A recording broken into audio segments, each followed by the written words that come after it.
Well, good Saturday evening to you. So glad you can join us. This is the maiden voyage of something that we're really excited about. This is State Champs Score. I can't thank you enough for joining us. This is such a fun day as we find out together who will punch their ticket to USA Hockey Arena. Pleasure to be with my buddy Mike Iavasile. My name is Sean Baligian. We want to give a special shout out to the man that makes this all happen, Lou Batante, of course, the brains, really, behind State Champs for so many years. This was something Lou gave us the thumbs up to do, Mike. And Lou, thank you very much. We are so excited to be here tonight. This is just awesome. And we think we're excited, and the people can see us, and they're going to read our excitement. How excited is this crew back here behind the scenes? They're fired up. They're pumping us up.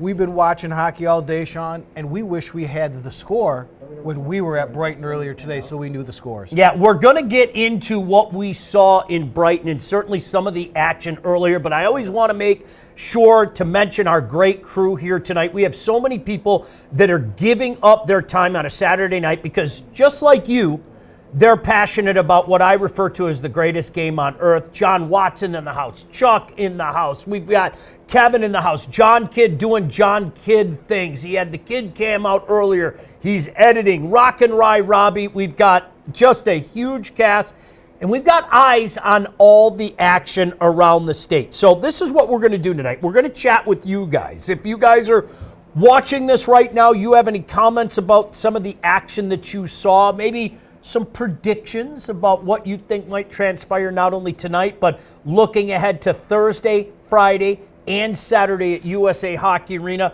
we cordially invite you to be part of the conversation. But Mike, right now, I believe we are going to have some live look-ins, and thanks to our friends at the MHSAA as well for allowing us to do this. Let's start in D2, how about Rochester United and Livonia Stevenson?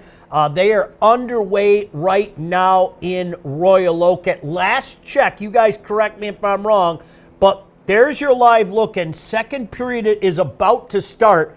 Livonia Stevenson has a 1-0 lead over upstart RU.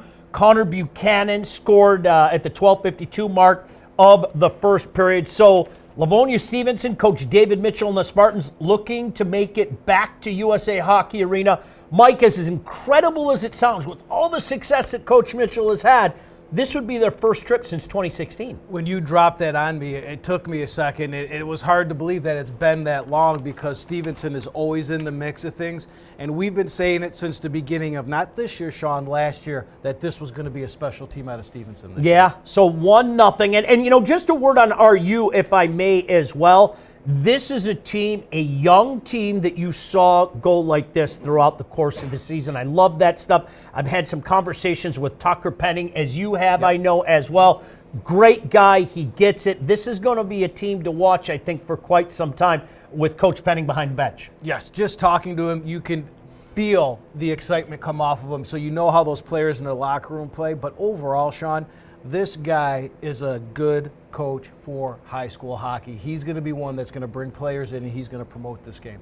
This is a dandy. This one as well will stay in Division II. How about the Marquette Sentinels taking on Flint Powers? We've got a live look in there right now. There you see the scoreboard. You guys can correct me if I'm wrong. I believe that's Flint Powers up 1-0. I don't know who scored, but Flint Powers has the 1-0 lead. This is a very intriguing matchup to me because, Mike, I have felt all along that Powers is the team to beat in Division II, but Marquette is a team under Coach Garrow that played a tough schedule, traveled all over the state, and they're ready for this moment. Yeah, you stole the words right out of my mouth about that Marquette team. We've done them a couple of times, and they impress us every time. But I've got to tell you, I agree with your opinion on the Powers team. After we did that CC Powers game, I said that's the team to beat in their division. We'll get back to D2 in just a minute, but D3, and one could make the argument that perhaps,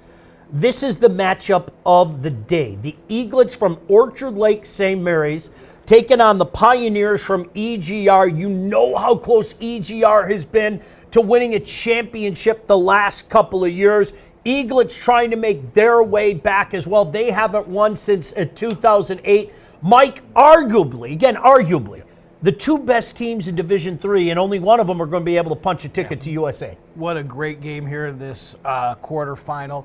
But you've got the team that everyone's expecting to kind of move on there, right? But I want to look at how is the Orchard Lake goalie going to respond? He's a kid that's gotten better and better. The questions coming in, was he going to win that big game? Well, he's done nothing but win that game, those big games. Here's another game right here, and he's got them shut out in the first period. I want to remind you guys, and some of you have already taken advantage of this, and thank you. We appreciate you being with us. If you agree with something we're saying, we'd love to hear from you. Heck, if you disagree with something we're saying, you're more than welcome in as well. We already have some comments in the chat. Chris Sullivan said, this is pretty cool. Nice work, guys. This is a great idea. Because let me tell you something. This is a true story. Do you know what we would all be doing tonight? Exactly what we're doing right now, except maybe not with the technology. Coach Hunter would be watching one game. Mike would be watching another game. I'd be watching a game. And we'd all be in a big group text message. Brent said, what is the Powers Marquette score? 1-0 Powers. We just had that live look in, so stick with us. We've got a monitor. I wish I could turn the camera around for everybody, Mike, because right there is our monitor. See me pointing right there? And we've got 4 different games up on the board. Isn't that cool? Can we show the family what that there we go. Look at Chuck all over it, showing everybody what we're looking at. So that's what we're looking at, and we're following along with you guys. Mike, I just got done saying that Division III might boast the game of the day. I think Division II could make that same argument. What a dandy this is. 2 perennial MIHL powers. The Trenton Trojans taking on the Brother Rice Warriors out in Allen Park. Here's your live look in there. It's 1-0 right now. Anybody know who scored? Brother Rice took an early 1-0 lead, really, Mike, in Trenton's backyard. Brother Rice is a team this year that as the season progressed, you saw them just get better and better and better every time you saw them. And as you get to the quarters, semifinals, and finals, these are the matchups you want to see, right? Rice versus Trenton. When we're watching this, we're looking at 2 kids, Player of the Year nominees. We've got Civi, a Wall Award nominee. We have both Rice goalies have played really good this year. Who's going to be the top dog that comes out on this one? Cody said, hi, Sean, good work. Grandville Final Four bound. Congratulations to the Grandville Bulldogs. I'll tell you what, you probably heard me say this. Joel Brazil is one of my favorite guys. I couldn't be happier for him. I know you got a chance to know Coach Brazil as well. That's a well-coached team. That's a good team out on the west side of the state. Whenever they make it this far and they come down, you know you're going to get a well-coached team. Kind of like the EGR. You know that these kids are going to come, they're going to play, they're going to be disciplined, and you're going to get a tough game. It's a team, that Grandville team's a team no one wants to match up against. No one wants to match up against them come Final Four time. One more live look-in, but I want to try to talk to you guys as much as we can in real time because we appreciate you being here. Listen, we're all here for the same reason. We all love the game of hockey, and we all think that the MHSAA does a fantastic job. I can't thank our friends at the Coaches Association enough. A couple other comments. Twine said, do you have a stream of the Cranbrook Riverview game? We cannot stream. We apologize for that. We wish we could. If you follow us with state champs all year, I can't tell you how much fun it is to have the honor and the opportunity to broadcast games with this guy. Mike does such a great job as a commentator, and we got the best crew in the business, so it's so much fun. But MHSAA regulations and an agreement with the NFHS deems it where, unfortunately, we can't do that. We'd love for it to change in the future. I'm not going to lie to you, but right now, that's just the way it is.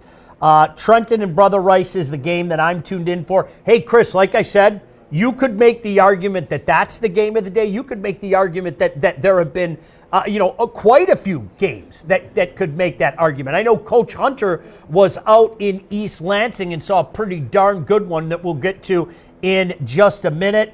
Gavin said, Alpena in the Final Four, first time since 2006. Yeah, 2006 or 2007. I knew it was one of those years. I'll defer to you, but fantastic job. That's another team that we've seen, Mike. By the way, one more on site before we start talking about the action that took place earlier. Cranbrook and RGR, somebody made reference to it. We have the state champs crew on site, live and in person there. Last check, Chuck, you can yell at me in my ear if I'm misspeaking, but RGR had a 1-0 lead on the defending D3 champions. Wow. This is a shocker. We didn't think that Richard would get this far. They've been working. They got here. It's a team that we like, and they're here to shock the world, Sean. Yeah. Hey, I'll tell you what. Anybody who follows high school hockey, Coach Ricky DeSanta has done a fantastic job with that program. No ifs, ands, or buts. They have found a way to get to USA Hockey Arena. You know they'd love to do nothing more than take the proverbial next step, Mike, and it's going to take a Herculean effort to knock off Cranbrook. Because, you know, the thing about Cranbrook, before we go to some of the action earlier, Mike, Coach LaFontaine just has them so well coached. There's not a lot that jumps out to you, and then the next thing you know, they beat you. I mean, they win games that way. They are that prototypical team when you watch them. If you don't have the roster in front of you, you don't know who's out there because they play the same way when they're out there. Coach LaFontaine has these guys like a well-oiled machine. All right, so earlier today, a lot of action. We'll get to that action. We're going to start at a game where we were all at, a tremendous atmosphere out in Brighton. I say it all the time. It's one of my favorite spots to go, honestly, as the Brighton Bulldogs, the perennial D1 and KLAA power, took on the Salem Rocks. And Mike, early on in this one, it was Salem taking the early lead. Take a look in front as Alex Lay bangs her home to make it 1-0 Rocks. And the great thing after that, we noticed it, they went and got that puck for that young man. What a time to score the first goal, your first goal of the year. Well, if you follow high school hockey at all, you've probably heard this name. Keep an eye on 25 in front, comes back to him. Look at him find a way to muscle it in with two men on him. Nolan Kaminsky, after a discussion with the officials, they said, you got yourself a goal, and it's 2-0 Salem early. He's had quite a year. As we watch these highlights, Sean, you're going to notice something we saw watching the game live. Salem won a lot of these battles. And if you think we're done talking about 25, you're crazy. Take a look at that. Finds its way in between the wickets, and just like that, Mike, shockingly, the Salem Rocks take a 3-0 lead. Yeah, little things like that about his game. If you notice going down, he made a slight move to use a defenseman as a screen on that goal. Salem kept it coming. Dominic Chappett, what a heck of a player he is. He buries it home to make it 4-0, and they aren't done yet. Tell me if this name sounds familiar. Andrew Weidenbach, are you familiar with that name? He gets on the score sheet. Mike, Salem up 5-0 in Brighton. Were we shocked?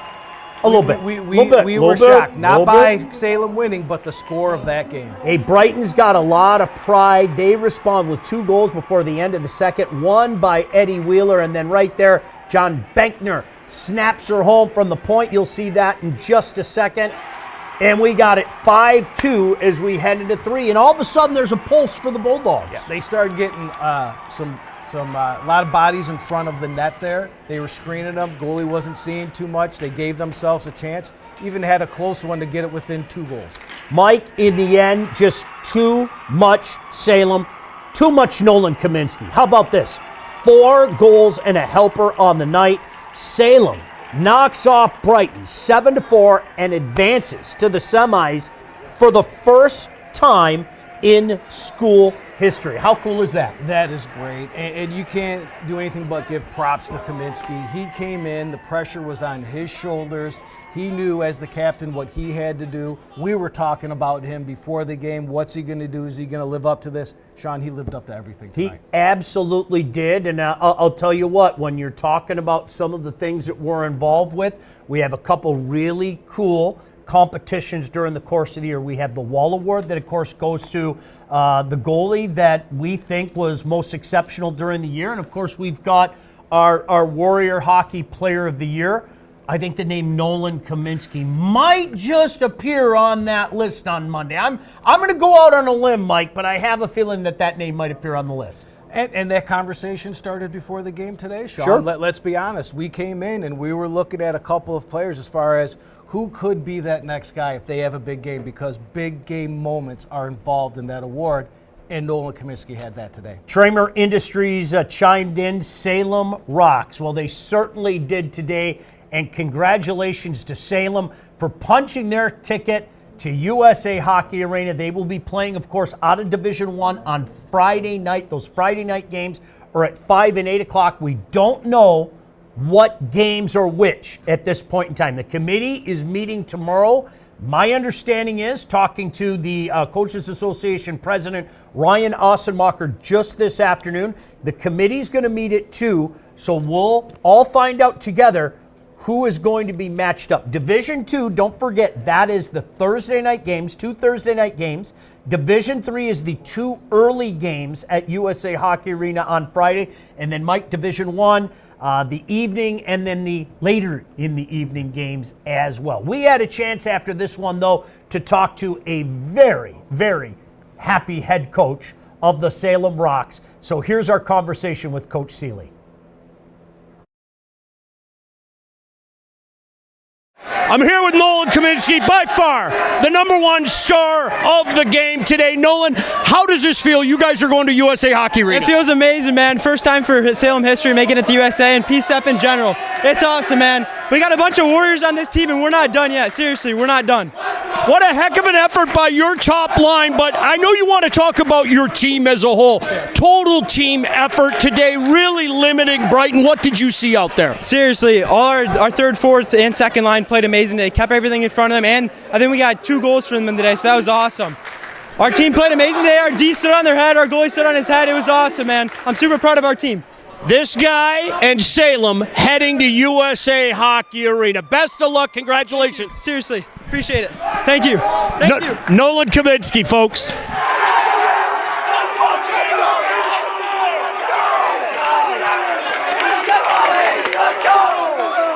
All right, standing with the head coach of the Salem Rocks, an impressive 7-4 victory over Brighton today. Coach Seeley, first of all, you're going to USA Hockey Arena. What does that mean to the community? What does that mean to the guys in the room? It's a fantastic thing for our community. We just worked so hard. I think this is the first time any park school is going to USA. We knew from the start of the season that it was going to be a growing process. We didn't have the best start of anything, but all the players, to their credit, they bought in. They really kind of showed what we're all about and what we can be. It really is a testament. You hear it all the time, don't pay attention to the record so much. And you made reference to that. You guys are playing tough teams in the conference. You were playing tough out-of-conference teams. You put it all together, and you find yourself at USA Hockey Arena. Yeah, I think that's the best way that you have to go about it if you want to be a good team when things matter at the end of the year. You got to challenge yourself. You got to have tough tests, really tough teams in the KLAA, and we play a lot of teams in the MIHL, and just slowly get better every single day that they come to the rink. And our guys did that for sure. I talked to Nolan after the game, and we'll get to the top line in a second, okay? But we saw a total team effort out there today. I thought defensively, you guys limiting Brighton and everybody paying the price and coming back into their responsibility. Before we talk about that very special line, talk about what you saw out of the team today. Really great defensive effort. Yeah, and it's been a great defensive effort from, I think, about a month now, maybe a month and a half. That's what we highlighted, that we were really struggling in. We were letting goals go in. We were having to win games 6-5 and stuff like that. We always had the offensive firepower, but all of the players, top to bottom, to their credit, have really bought in and kind of understood the way that we have to play. We're playing north, we're playing on top of teams, and we're just going after people aggressive. What an outstanding accomplishment this is. I know how hard you've worked. I know how hard you've worked for a while. Yeah. Take it all in, enjoy this, and we'll see you at USA Hockey Arena. Thank you. I really appreciate it. And yeah, it's a great accomplishment from us, and just from everything, the start of the Salem program, everything that's been worked for. Like Ryan Osemacher did so much for us, and he was my coach as well at Salem. So he deserves a good shout out here as well, because without him, without the program being the way it is, and without us kind of buying in and taking over from him, but all of the players on our team deserve the most credit, because they bought in to everything we sold. We got talented players that are just doing the job that we're asking of them. Nobody's complaining. Everything's just a fantastic experience right now. Well, a great guy and a heck of a team heading to USA Hockey Arena. Congratulations to the entire Salem Rock family. Quite the accomplishment, and we'll see you at USA Hockey Arena. Such a great story, and I can't thank Coach Seeley enough for his time, but Salem is one of those programs, if you follow high school hockey at all, boy, they've been so darn close. They were close under Coach Osemacher. They were close under Coach Seeley. It was great to hear Coach Seeley make reference to Coach Osemacher. They've been so darn close, and to finally punch their ticket, what a moment today. And not only that, but just to show the class of coach, one of the first things he wanted to do was thank Ryan Osemacher and everything that he did to start that program, to get it to where he has brought it today, which is going to USA. That's just class. So we've got some updates for you. As we mentioned this one earlier, we've got the footage for you. Gabriel Richard takes the lead. That's a great uni. I'm sorry, I love that uni, that Pioneer uni and that football field they play. But here you go, Connor Forrester with the goal, Mike, to give the Pioneers the 1-0 lead. Nice feed back and forth. It looks like their leading scorer, Ventrini, on the point there, getting it down for the tip for their second leading scorer, Forrester, during the year. They did it during the year. Now they're doing it in the playoffs. Forrester was the guy that scored the game winner against a pesky Birmingham United club as well. So 1-0 there. Just had them whisper in my ear, thank you very much. See, I'm wearing this little thing right now. You can't hear what they're saying, but I can hear what they're saying. RU has tied it up in the second period against Livonia Stevenson, as one of those two teams will be looking to punch their ticket to USA Hockey Arena. There's your live look-in. 1-1. It looks like, what is that, 4:39 to go, second period, between the Spartans in the white and, of course, the blue and yellow of RU. And I just don't think a lot of people understand the pressure of the quarterfinal, Sean. You win that regional final, you get through it, you get past it, be it CC beating Hartland or Stevenson getting there, and then you have this game a couple days later, and it's even bigger, and that pressure built. It's a lot on kids. So when you look across the games that we've seen, there's a lot of matchups, and I mean, no offense to anybody, that we thought would go a little bit easier, right? And these quarterfinal games never go that easy. There's always a little bit of a letdown after that regional win, and that's kind of what we've seen across the board today.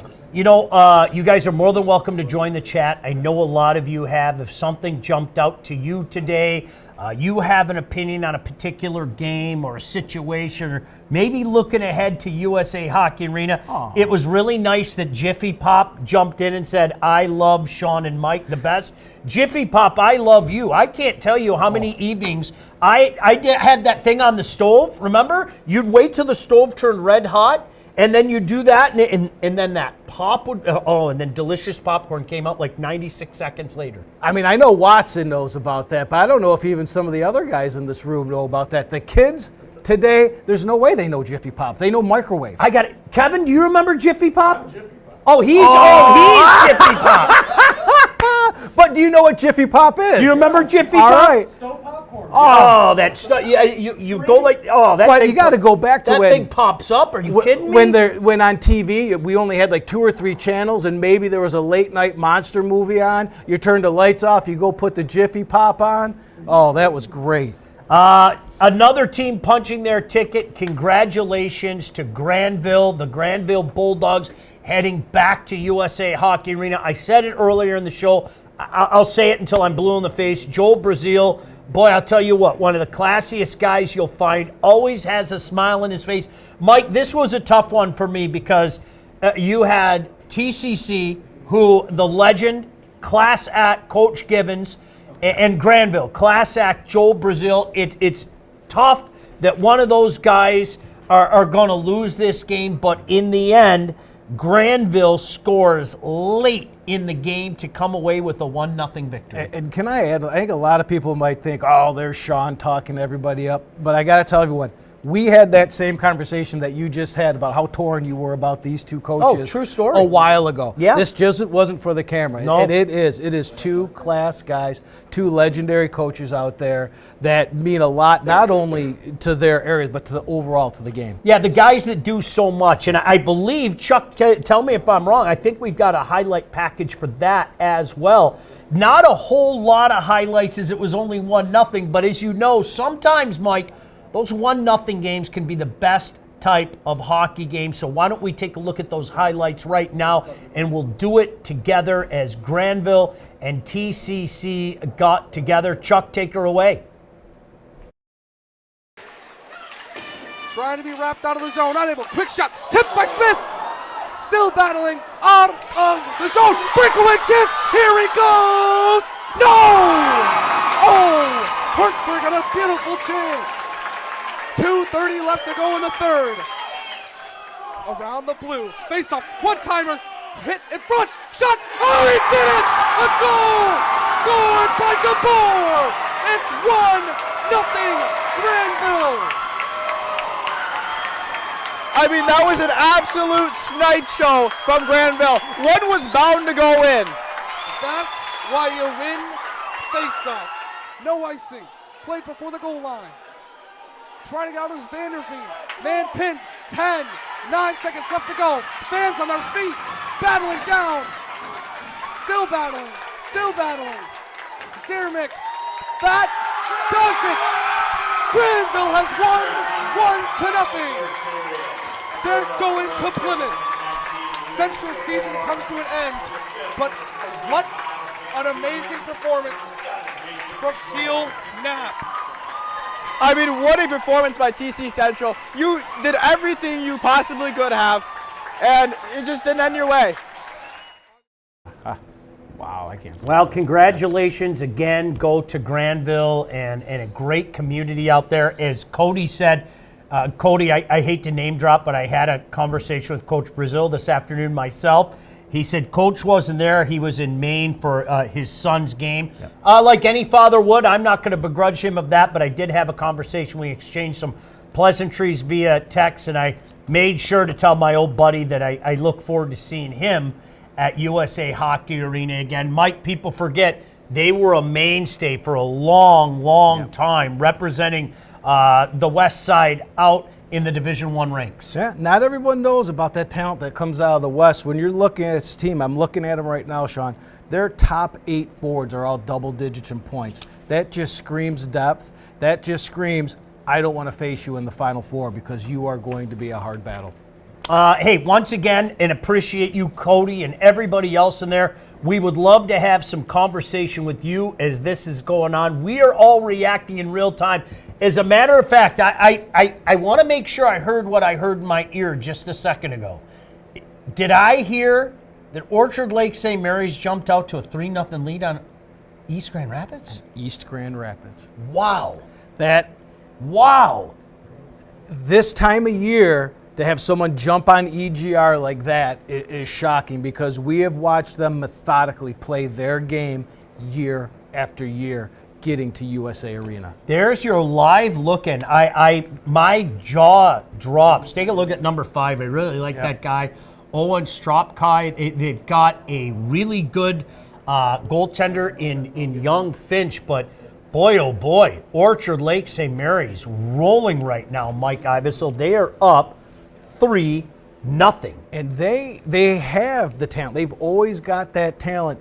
It just comes around quarters. They seem to get a little bit muddied, but it seems like they shook some of that mud off and they're ready to play today. I've got another live look in for you, and I think this is going to surprise people. Now, there's a lot left in the game. There's no mistake about that. But after the first period of play, Marquette has a 2-1 lead on Flint Powers. Is there you go, the boy standing for the anthem, Aiden Cook. We've said his name 3,000 times this year. Got Powers on the board early. There he is. Look at that sharp uni, by the way. Oh, baby. That's a very sharp uni. I love the way Aiden Cook plays hockey. There's another guy. How about this guy? Seth Sandstrom, wearing the number 17. Nice job coming there, going upstairs. That ties the game at 1, but the Sentinels were not done yet. Battling in deep, and Jack Pond just throws it at the net. Good things are going to happen, Mike, and Marquette takes a 2-1 lead. I mean, you've got one of, if not the best goalie in the state that you're facing. There's nothing wrong with shooting the puck from all places. And Sean, especially when it's not expected, that he was just on the board, you could see the goalie flat in like it was going to get rimmed around. He just threw that top shelf. It's never a bad play. You're going to get a goal. It's going to get a rebound. The only bad one is if it misses and it rims out, but he hit the net. Hey, you know, and anybody that knows me, I've known Coach Garrow for many, many years. I think the world of Coach Garrow. I remember when he was playing at Northern Michigan. He's a heck of a coach, doing a heck of a job. Mike, it's not easy to have the schedule that Marquette had this year. Not just the schedule that they had, but all the travel that they had. But it's one of those things.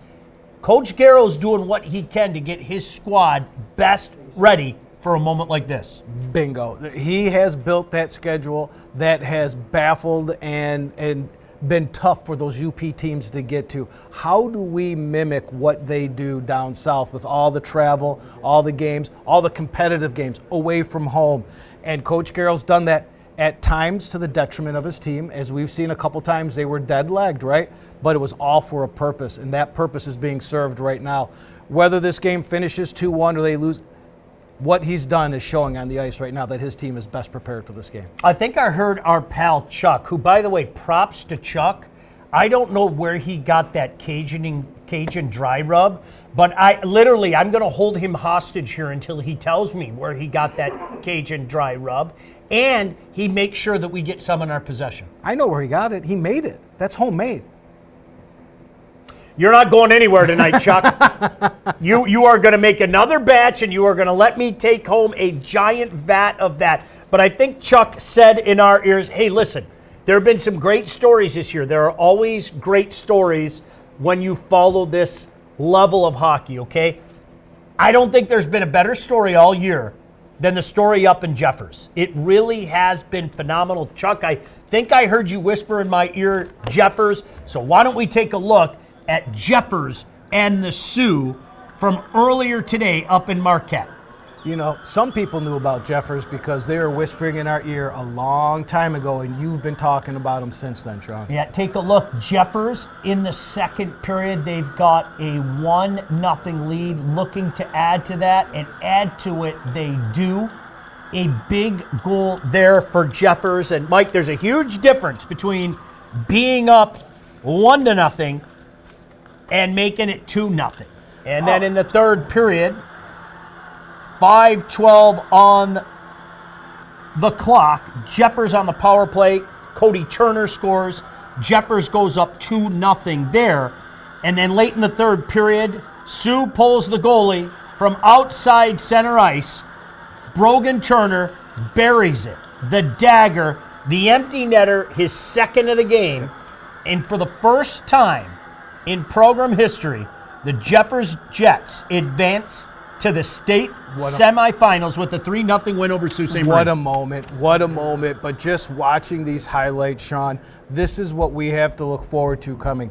They are fast, and they get to the net, if you've seen their goals right there. And I'm going to leave this name to you, but they did this without scoring from their top scorer, who is Brett Heinonen. You got points from Radula and the Turner brothers, I'm going to assume, both Turners. The top three of the top four scorers, but without that top scorer. But they do what they do. They are always moving, and they get that puck to the net. They are not a surprise anymore, Sean. No. True story. So John and I, this seems like 5 years ago, to be honest with you. Mike, you couldn't make it out that night. I think you were at your son's game, if I'm not mistaken. But we had the media day out at Novi. Yes.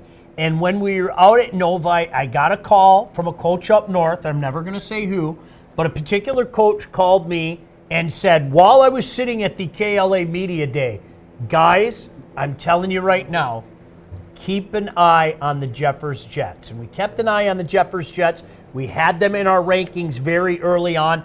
I don't think anybody, Mike, even with all that hype, I don't think anybody thought that the Jeffers Jets would be able to punch their ticket to USA Hockey Arena, except for perhaps the guys in that dressing room. Congratulations to all of you. Can't wait to see you down at USA Hockey Arena.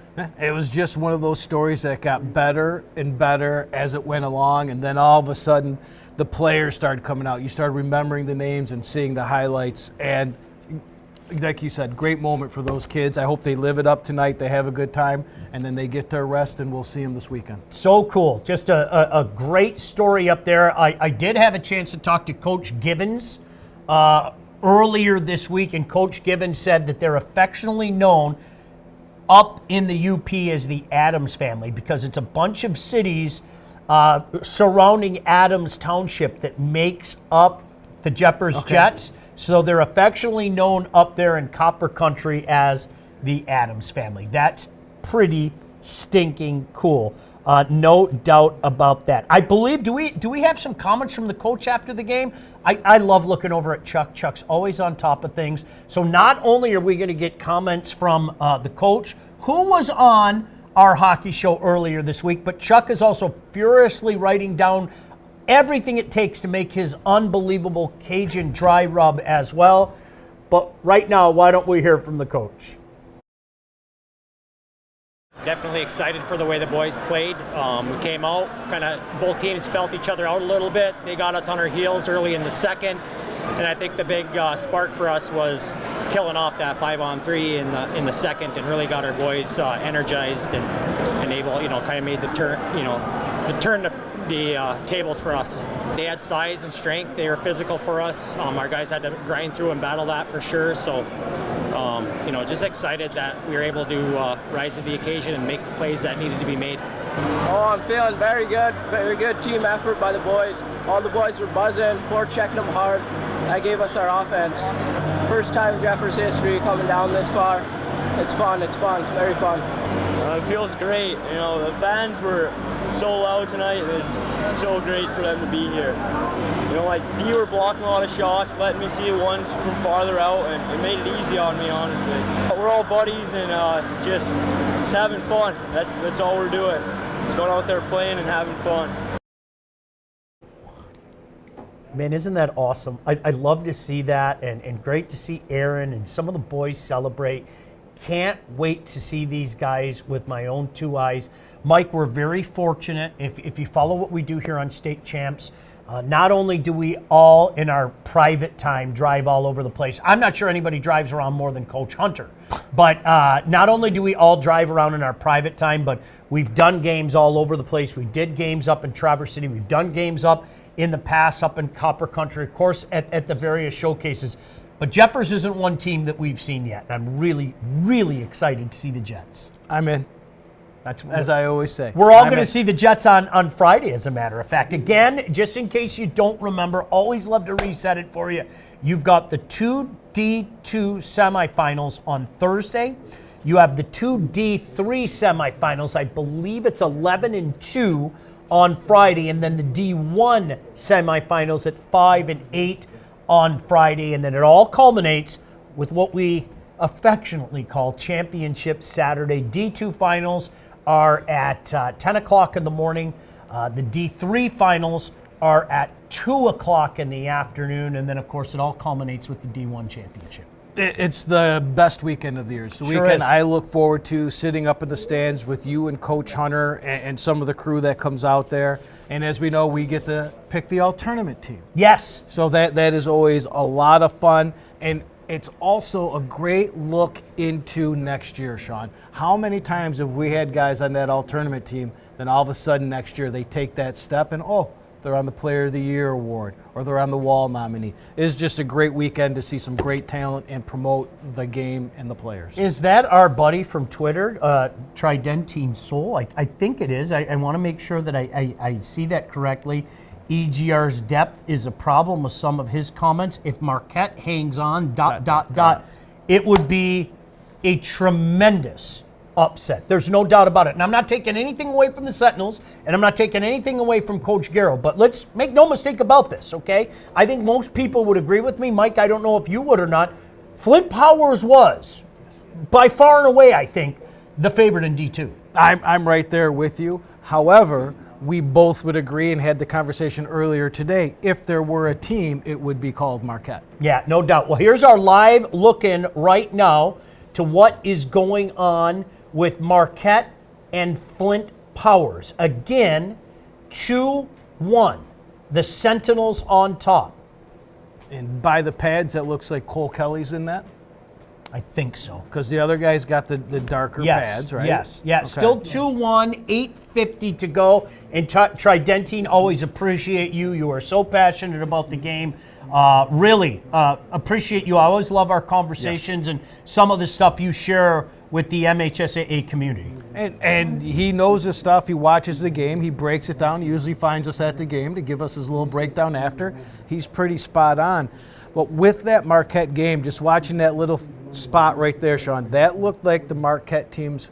We've done the games and they've won. Yep. They're getting the puck in. They are quick to the forecheck. They're aggressive on the puck, and they're causing all kinds of problems for Powers. I'm glad that you brought that up. Why don't we go back to early January? I don't remember exactly when it was, but Marquette played such a complete game in knocking off, oh, by the way, Livonia Stevenson. I mean, they really played a complete game to knock off the Spartans that afternoon. Absolutely. And that's the game I'm seeing right there, because we had the wait and see, what are we going to see? Because if we then go a little bit after that January, there's a game in February that we watched with Marquette and Trenton, and that was not one that Coach Garrow wished to remember. I think he threw that tape right away. So what were we going to get? But watching that little bit, I think we're getting that Marquette from the games we see them win. My jaw is dropped right now as I look at the score on the lower. Orchard Lake St. Mary's has opened up a 5-1 lead over East Grand Rapids. I'm telling you, my jaw is on the floor. Now, look, okay, did I pick Orchard Lake St. Mary's? Absolutely I did. But, Mike, that was one of those 6-1, half a dozen of another type of games. I wouldn't have been surprised if EGR won that game. But the way that Orchard Lake is doing it right now in the second period, Mike, I'm stunned. And I'm not stunned that they're winning, but 5-1 against an EGR team. That's what I'm talking about. But watching again, we have this unbelievable quad box sitting here so we can watch all these games because our crew is so great. Orchard Lake is flying. They are all over the place. You're talking, I haven't seen EGR come down on anything but a 2-on-5, Sean. Yeah. Like, it is amazing what Orchard Lake's doing right now. All right, so 2-1, Marquette on top of Powers, right? 3-1 now? Marquette added to the lead. Wow. This is what Wow. This is what quarterfinal day and night is all about. My goodness. Still 1-1. Stevenson RU heading into the third. I think at last count, that could be a pretty big upset. But if you followed this show at all and some of the stuff that I really like Tucker Penning. I think he's done a great job with that young team. So yes. I knew they'd be up to task. Why don't we take a look at what's going on in Allen Park, maybe a deeper dive right now. Mike, I believe we've got some of the highlights early on.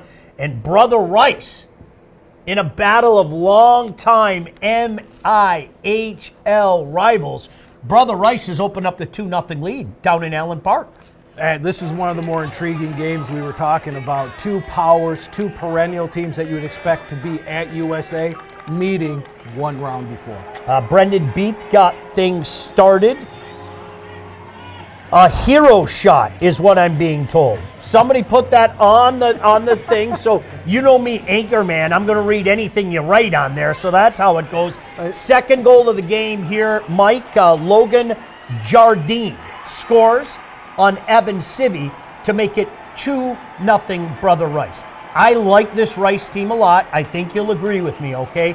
The way that Roman Valaire can go is unbelievable. He's the Energizer Bunny. He doesn't seem to tire, but not enough is said, in my opinion, Mike, about that very active defense core. one piece or another, so many guys can just jump in the play and make things happen. Ding, ding, ding. You hit it right on the head, Sean. Roman Valere is the straw that stirs the drink, but that drink is full of active defensemen, and we did that Brighton Rice game, and I absolutely fell in love with their defense. It's almost like you have 4 forwards on the ice, not just for one grouping or two. All 3 groupings can go. You got Haji and the likes just always moving up. Again, you hear me saying this, they're going to be a problem. Yeah. That is a problem for teams, and they're a problem right now for Trenton. Hey, if you want to join the chat, we'd love to have a conversation with you. Great to see my old friend, who, by the way, spells his name the right way, Sean Nicholas, longtime coach, big-time high school hockey fan. Support the Blue always. Sean Nicholas said, hey, boys, thanks for the job you do at State Champs. Sean, always a pleasure to chat with you as well. Hey, if you guys are out at games, or maybe you got a better look at it, you're focusing on one game or another, don't be afraid to jump in the chat and tell Mike and I what's going on. This is funny. For guys like Mike and I who have had raving ADHD our entire lifetime, we're used to 1,000 things being flown at us at the same time, right? But a lot of you guys are maybe keeping a keener eye, a closer eye on some of the action. So if you say something or see something before we see it, by all means, jump in the chat and let us know. Mike, this is, I kid you not, I'm going to say this again. Shout out to John Watson. Shout out to Lou Batante. This is the best idea that we've had at State Champs in a long, long time. I'm having a blast with this, man. And it's one of those things that you're like, why didn't we do this years ago? Because forever, like you said, I would be across the state this way, you're across the state this way, Hunter's over here, the crew's over here, and we're in a huge group text. And you know me and group text, right? They don't mix well, so I miss. Well, you don't answer one. Maybe you answer 1 out of 71. You're right. My bad. But you miss a lot, but you always want to know what's going on in the other games. This is the hub of everything. We have people and eyes and ears in every place. They're getting into your ear. We've got highlights from our great crew. This is great. I mean, we've been waiting for this, and we couldn't wait, on top of the great food that John Watson has provided for us. Yeah, did we mention that? Chuck, you whisper in my ear where you want to go next, because we have pre-produced packages.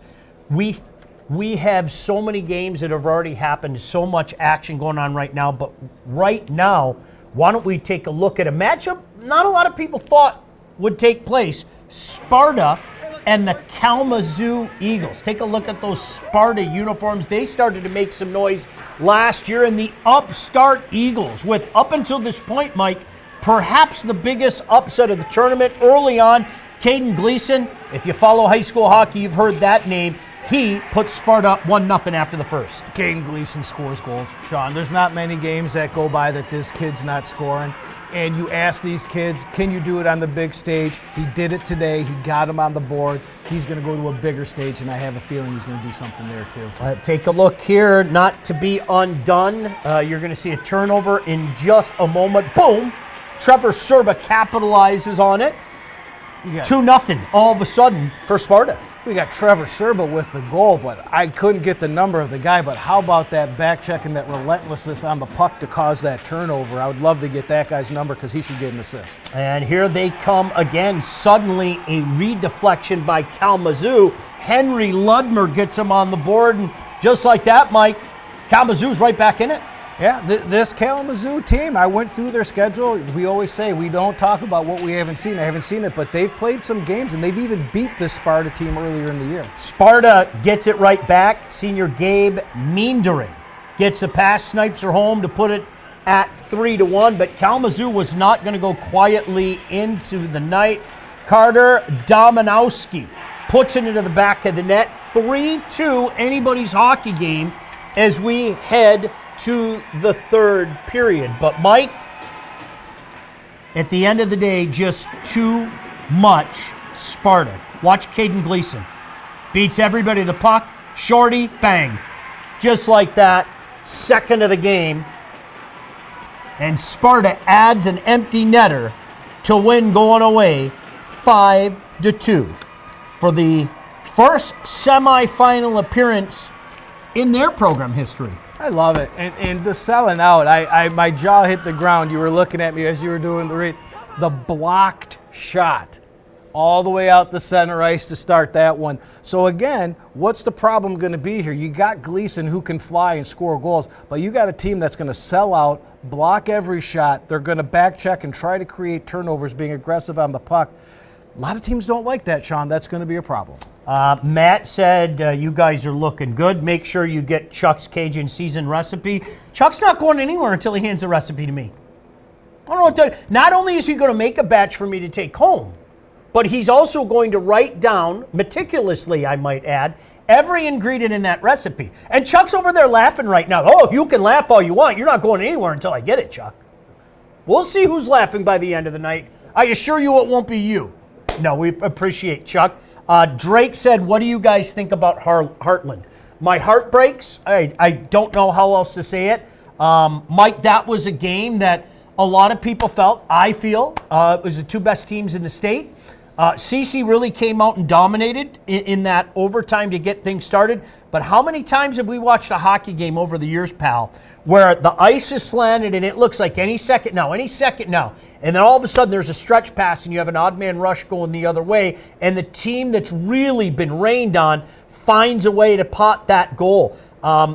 I kind of had that feeling the other day. I'm not going to lie to you. I picked CC before the game, but full disclosure, as I was watching in overtime, I looked at you. Like seriously, I looked at him and I go, I think Hartland's going to win the game.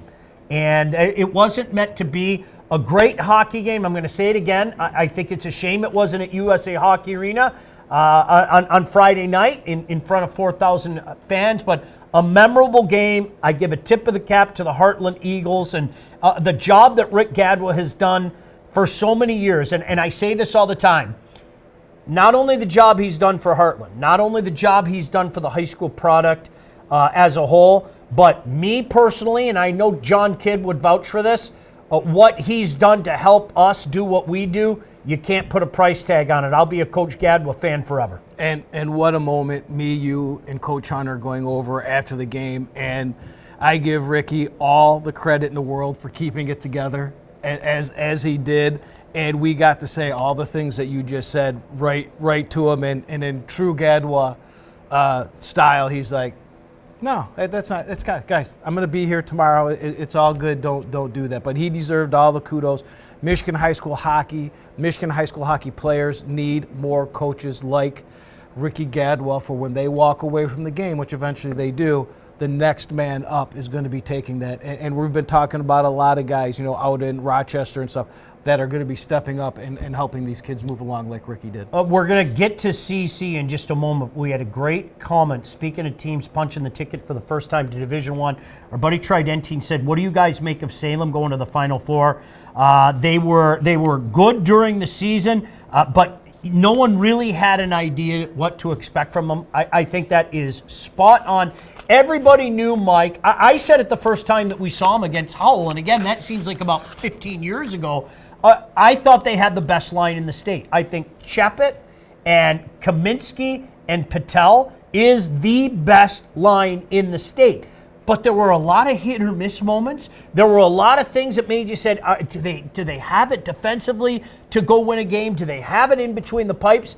I'll tell you what, we were at that game today, and in case you're just joining us, the way they played defensively, especially in that first period. Mike, everybody's going to look at the 3 goals, and I don't blame them. But I'm telling you, what they did to limit Brighton, by our count, had one quality scoring opportunity in that first period, and it was very late in the first period, I might add. That was a smothering D job by the collective in the first period. And I agree with the sentiments and what you're saying, what Tridentine's saying, because this was not a team anybody would have expected possibly. But when then we sit back and we look and we talk about, let's compare them to another team that maybe was in the finals for 3 years in a row. One top line that has just scoring machines on it. One solid defenseman that you made me aware of today in Cameron Eichner. What a stud that kid is. Love that kid. Is this starting to sound familiar to the team that they possibly just dethroned? Now, what is the goalie? Is it Mason Wines? What is he going to do? Is he going to be that Levi Piniella? Or is their defense going to play in front of him and block shots the way a Brighton team would? Again, I'm using this, and you're going to hear me say it a lot on this show and as we move forward. That's a problem. This team is going to be a problem for teams as the way that top line plays. And then you've got a backside of like that.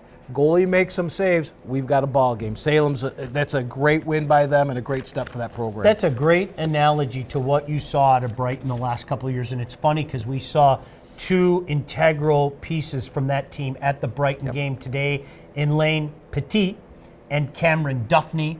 You had a goaltender in Levi Piniella, and of course you had Watkins back on defense. You got to love Watkins, but I'm glad that you brought up Eichner because there's another guy I've seen for a while. I think down the stretch he played so well. We gave him a shout out on the show, Johnny Kidd and I, just last week. I'm glad you gave him a shout out there, and a shout out indeed to the entire Salem community. What a cool experience it is. CC and Ike. This was one, my phone was blowing up over this one, and here's part of the reason. Utica Eisenhower gets on the board first. That's Sawyer Hotchkiss, and Ike takes a 1-0 lead. And as soon as it happened, I told you, I said, oh my goodness, this smells just like the Romeo game last year. This arena, the drive to get out there, it's got a little boogaboo for Detroit Catholic Central. They're a little bit slow to get started here. But again, coming off a big game, it's a little bit of a letdown game. Number 10, Justin Bloink for Catholic Central. Not only one of the best defensemen in the state, one of the best players in the state, period. He gets a goal, 1-1 at the end of the first. And I keep saying it every time I see him shoot the puck. Could be one of the fastest releases I've seen from a defenseman in high school hockey. How about this? No scoring in the second period.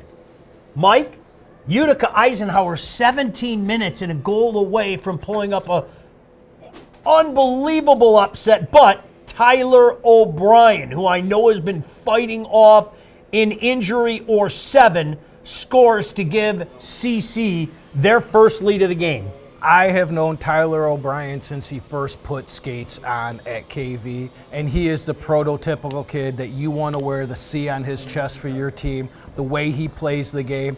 I talked to Coach Locke after the Hartland game. They didn't know if he was going to be able to go. He had to miss most of that Hartland game. This is what Tyler O'Brien does. He taped that ankle up and he limped to that goal. Peter Sannon scores to make it 3-1 as well. CC later adds a goal by Connor Laird. Late goal, and CC ends up pulling away, survive and advance.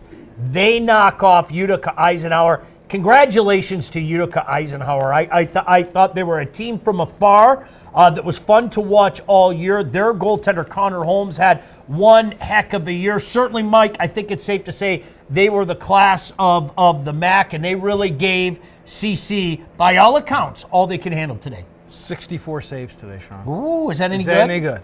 64 saves against the top-ranked Shamrocks. So they were whipping that puck at him. There weren't too many easy ones. So props to that kid. Hold your head high tonight, son. Very quickly, and before Chuck shows us the brackets, some of the updated brackets, Matt said, what do you guys think has been the most surprising quarterfinals so far, whether it be score or upset?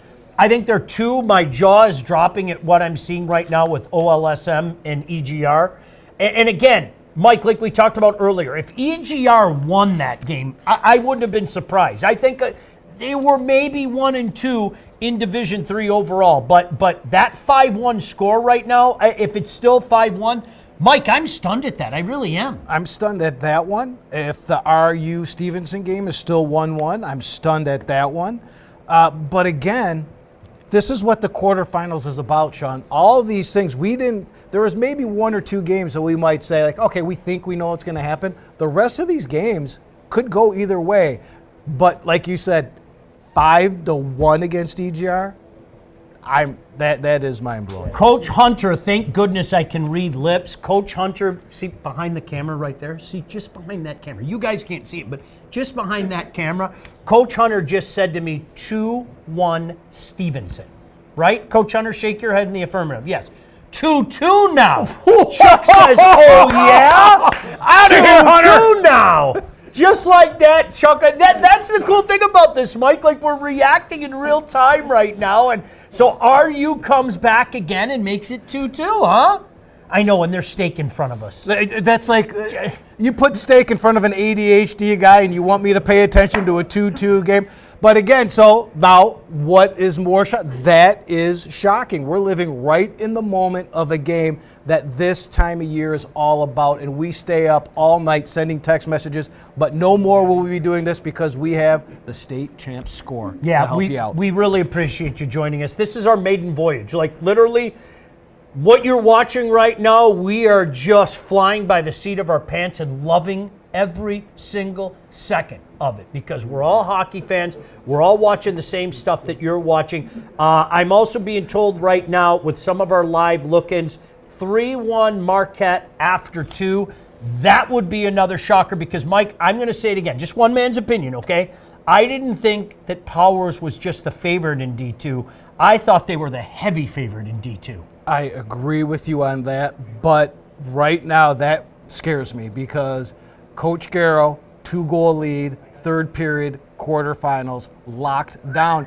If Marquette is playing, we just had that little bit of a look in. If they're playing like that, life is hard for Powers. I believe Chuck's going to put the bracket up, and if Chuck wants to leave this bracket up for like 1 minute and 48 seconds so you and I can destroy this delicious meat that Watson made, that would be fantastic. Mike's already at it, so, I'm going to have to do the talking, but congratulations once again. Sparta knocks off Kalamazoo. We will see Sparta at the Division I semifinals. Once again, you're talking about games that start at 5 and 8 on Friday night. 5 and 8.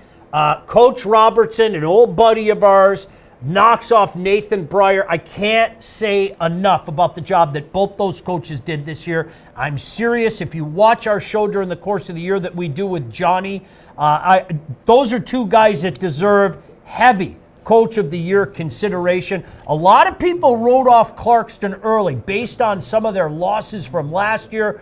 Coach Breyer got them back, nearly pulled off a huge upset. Howell's going to be tough for anybody to beat. When you're getting the goaltending that Lansky can provide, Mike, they're going to be tough for anybody to beat. The machine keeps rolling. Congratulations to Coach Cal and his staff. The Shamrocks knock off Utica Eisenhower by a score of 4-1. And again, a game that you and I were at, Mike. Salem knocks off Brighton by a score of 7-4. Pretty cool stories there. Sparta punches their first ticket. Salem punches their first ticket. And it should be a very, very intriguing Final Four in Division I. Absolutely. And I'll give some shout outs too there to Coach Robertson, a great guy, well deserved to be in a head coaching position. I had the opportunity to have him coach my son in some spring teams, and he absolutely loved it. And the first thing I'm going to ask him when I see him is, how's that locker room? Because a lot of guys can get guys to play. Coach Robertson has a lot behind the scenes where he gets his kids to play together and they come together as a team. And time after time, Sean, when we talk to champions, that's one of the first things they say. This team bonded at this point and we moved forward. And that really looks like what Howell's doing. If I was counting right, I want to say they're on some silly 18-1 run right now, Sean. Like they are playing good hockey. That team's come together. Coach Robertson, congratulations. Question from the chat. Who's the best brother duo in the state?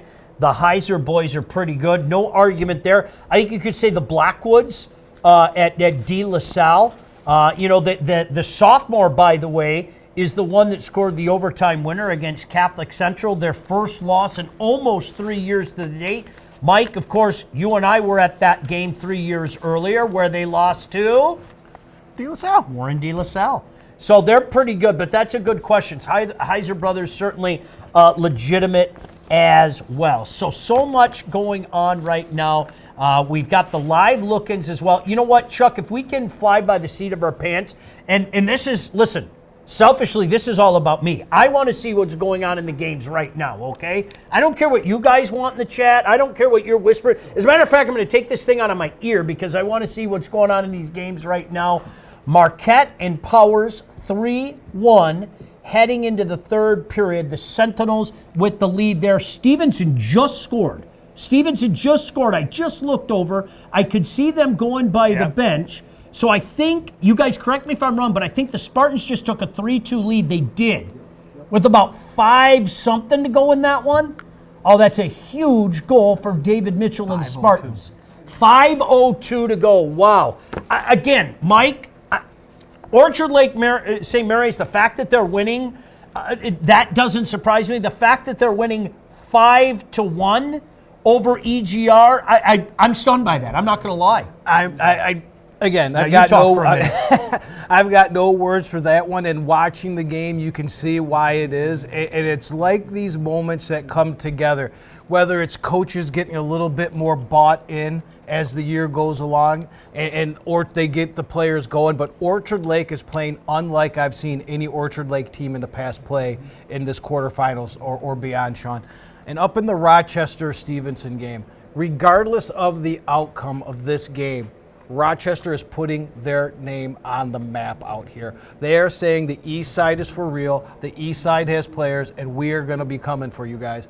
And that is a great story. Here's the thing. As we're talking about all the action today, there have been so many great stories. Unfortunately, teams that haven't been able to, have the opportunity to play today. One of the cool things that I love about this is watching those teams come together. And look, I'll selfishly say it. My cousin, Coach Rajeski, with SCS, watching that team make a nice run was fun this year. Lakes area. You and I were at a game last year, and we watched Van Zweden, their goaltender, and we both went, ooh, he's good. And he came back for his senior year and had a monster season, and Lakes area was one of those fun teams to talk about. I think the job that Coach Ronayne has done out at Lakeland, that's been a fun story as well. Mike, that's part of the beauty of this, is watching a group come together and building it to a crescendo to become one of those usual suspects. Because I say this all the time, not that long ago, Mighty Hartland was the cute little team that everybody said, aw, isn't that nice? They came so close to winning a state championship, pinched their little cheeks. And Coach Gadwin and his staff just kept plugging away until they became a usual suspect. Clarkston is another one. It's so fun to watch it develop like that. And the great thing is when we interview these coaches over the summer, Sean, it's like a fraternity in the sense that you have the west side, you have the central, then you have the east side. So when we were talking to the east side coaches and even the west side coaches, they weren't just giddy about their programs and maybe that they were going to ones that get over the hump and be the next suspect. It was everybody else. It was the west side talking about Caledonia. It was the east side talking about Rochester or another team. That's the great thing about high school hockey. They're not just for themselves. They're in it for everybody in the betterment of the game. As Aiden said, a couple of brothers at Lakes as well. I'm intrigued to see what Lakes is going to do. I had a chance to talk to their coaches. I was very, very impressed about their vision and where they want to take it. And I always say this, man, reach out to me, reach out to Mike, reach out to Johnny here at State Champs. We love telling the stories and love having a front seat when you start to go like this. Sean said 2-0 Gabriel Richard with 9 to go. We're getting that would be another one. Make no mistake about it. I don't think many people had RGR here. And I've jumped on the RGR wagon a few times in the past because, again, I got a lot of respect for Ricky DeSanta. But I don't think anybody, Mike, except perhaps the guys in that room, had them knocking off the defending D3 champions. There's a lot of time left. Make no mistake about that. But RGR up 2-0 with 9 minutes to go. How about that? And again, in a game where we didn't expect a lot of goals, that's a big hill to climb. You think only 2 goals, but we thought this would be a 2-1, 1-0 type of game here the way they 2-1 now. How about that? Cranbrook got one back just like that. With 7 to go. Matt asked, who are the not usual suspects to look out for next year? A couple of things I like to look at. I mentioned one just a minute ago, RU. Look what RU's doing this year and then look at what they're doing it with. That is a young hockey team. It's going to be really fun to see where Coach Penning takes them. Again, I'm not being biased. Take a look at what the Lakers did this year, what St. Clair Shores did, and Coach Rajeski. That's a very young team as well. So, Mike, to me, it's all right. So who made some noise this year and has a lot of returning players coming back? Those are the kind of teams that I'm looking at. I'm going to tell you what. I'm serious. I think Coach Leitz and Novi, I think that's a team to keep an eye on. Novi Northville is going to be a lot of fun the next few years because I think Coach Ossenmacher, thank you, Robbie, I think Coach Ossenmacher has done such a great job of bringing Northville up like this. They probably deserved a better fate against Brighton. I don't think Coach Leitz is that far away either. No, and the coaches that you're just mentioning and the programs you're mentioning are ran by, again, those coaches, they've got their noses everywhere. They're talking to players and recruiting, but they're talking to kids in their schools. They're going to the middle schools. They know what they're doing. They're weeding those kids out. So not only are the kids on the team that are returning, but is that coach bringing guys in? How much have we heard about the upcoming class from Howell? Not the kids that are in Howell, the upcoming class. The 09s and 10s. And Keith Robertson can tell you about every one of them. Coach Penny can tell you about every kid. So one thing we ask, what do you got coming? And they smile. Oh, I'm in the middle schools. I know what's coming. And they like what's coming out of their associations. We're going to get to the Stevenson and RU highlights in a second. John Apple said, will DCC win the state championship this year? 6P. They were my pick. I don't think they were the heavy favorite that they've been in the past, but they were still my pick, and I'm going to stick with them. Oh, my goodness. Cranbrook just tied it with 6 to go. We're reacting live, folks. This is fantastic. This is great. So, wait, for those that watch the Red Zone, are we in the witching hour? Where wins become losses and losses become wins? I think we are, because that just happened in a matter of, what's it say? With 2 minutes, because it said 8, now there's 6 minutes to go. It's 2-2. How about, and you know what, we're talking about brothers, how about the Pitolas at Howell? My goodness. That freshman, and let me tell you something. There are 3 freshmen in this state to me that are unbelievable. Really. You can start on the defense with Howell. You can start with Owen Perry in Flint Powers, and then you go with Finch at EGR. I mean, you're freshman. Like, that's so exciting to me, and it'll be so fun to see where these guys go. So here we go. Let me go. Let's go to venerable Lindell Arena right now. I think it's been there since 1629. Livonia Stevenson taking on RU, young team, one of the above aforementioned Heisers right there. Connor Buchanan got things going. That top line, Mike, for Stevenson, Buchanan and Hall and Lang. A little bit of something out there. He gets Livonia Stevenson on the board, but RU, Braden Buckler, he responds to tie this game up at 1 apiece as they move the puck around, comes back to the point, has eyes. Looks like Buckler got a piece of it in front of the net.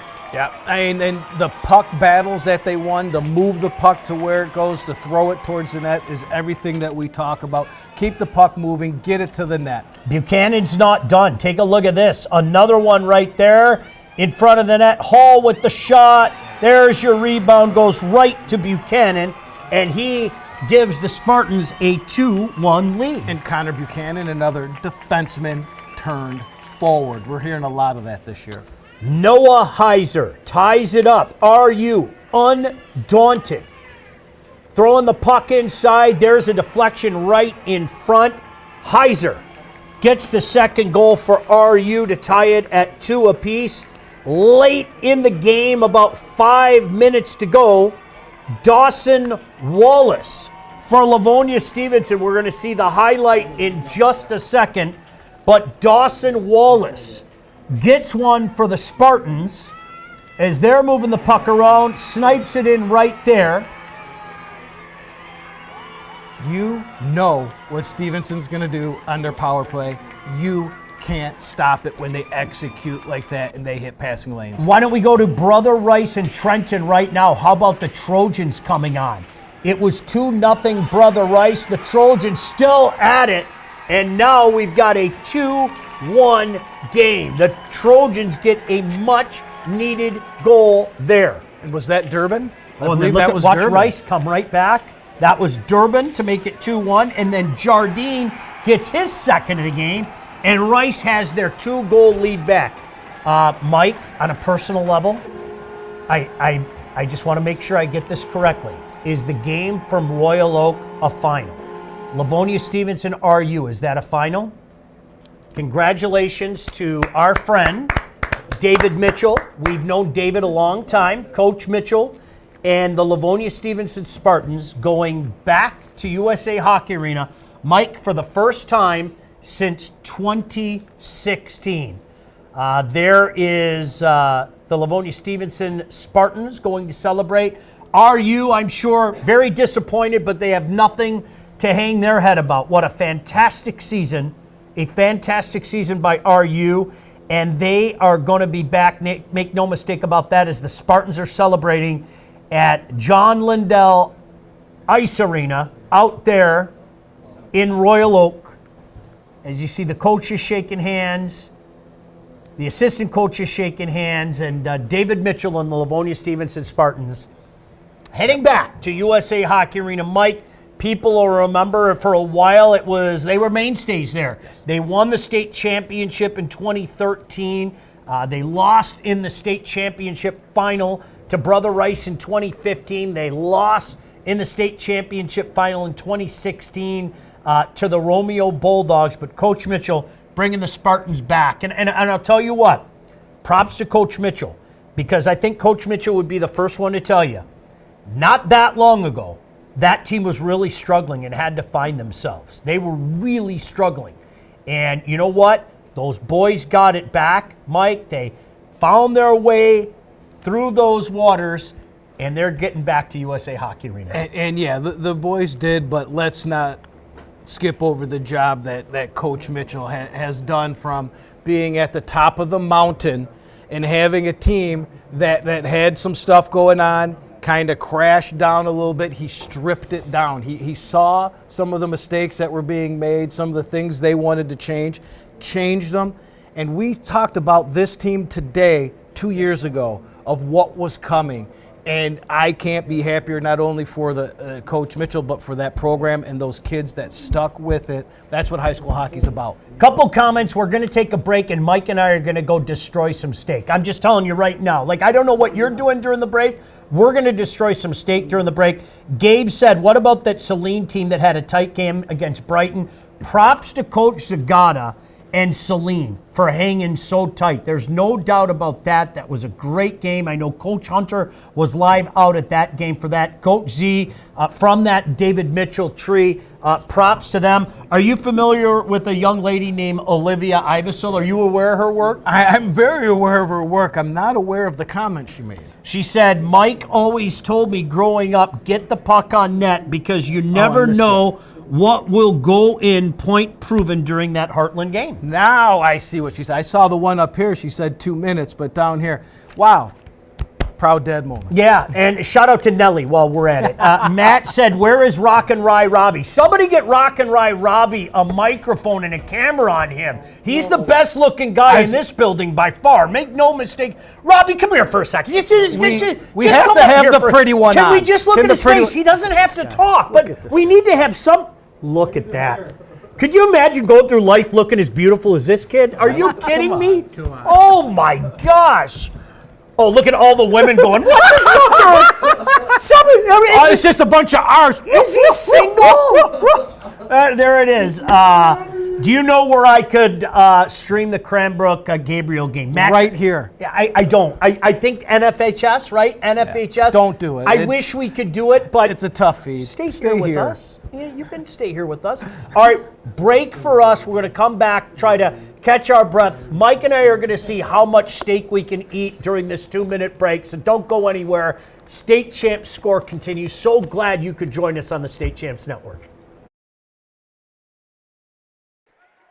Through center ice.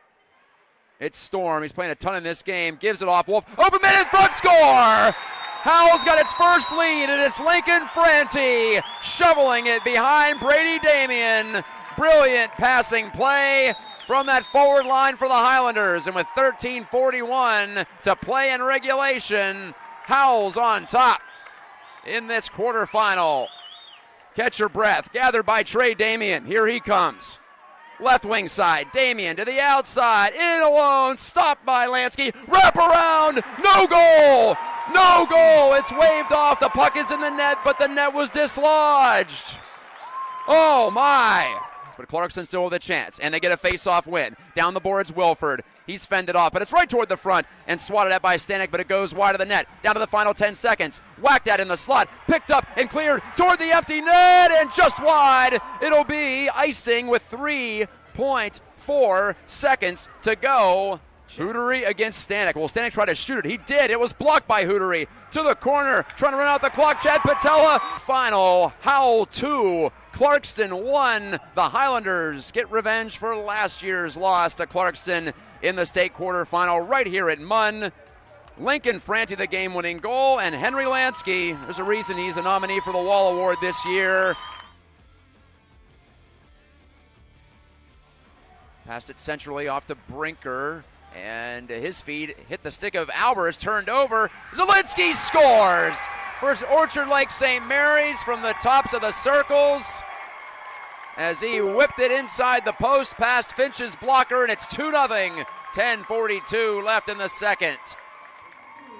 Albers flipping it, look out. Colliding with him, Roberts. Loose puck, Zielinski. He's hit hard by Owen, but it comes on for a shot by Wett. Oh, and it bounces into the goal.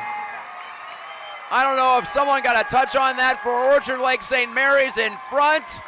Carrera shot that puck from the point. Excuse me, not Went. It was Carrera, and it caromed in, and it's 3-zip.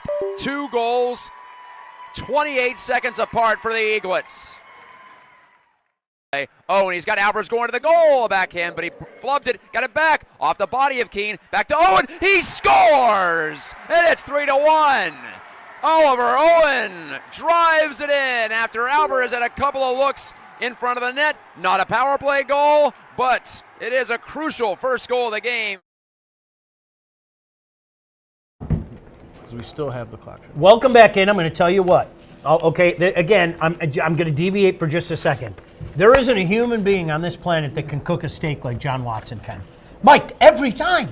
When we take our road trips, that's like... All right, John, plug your ears. John didn't hear this. The only reason we bring John is because we know he's going to cook for us, okay? So, but you know what? My man can drill a steak every time. He has that skill of getting that temperature perfect every time. What's the cut again, John? Cap steak. But do not go to his Costco because he'll be very mad if you buy it all. Don't you? But it's a cap steak, medium rare, and it is like butter. That is, the taste is phenomenal. So Alpena and Petoskey. In case you missed it, Alpena comes away with the victory. It wasn't easy.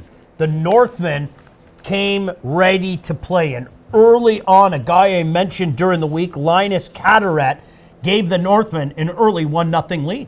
That is a name that they know up there. I can't say that I've seen him, but 22 points during the year, and he brought his game today. Alpena came back.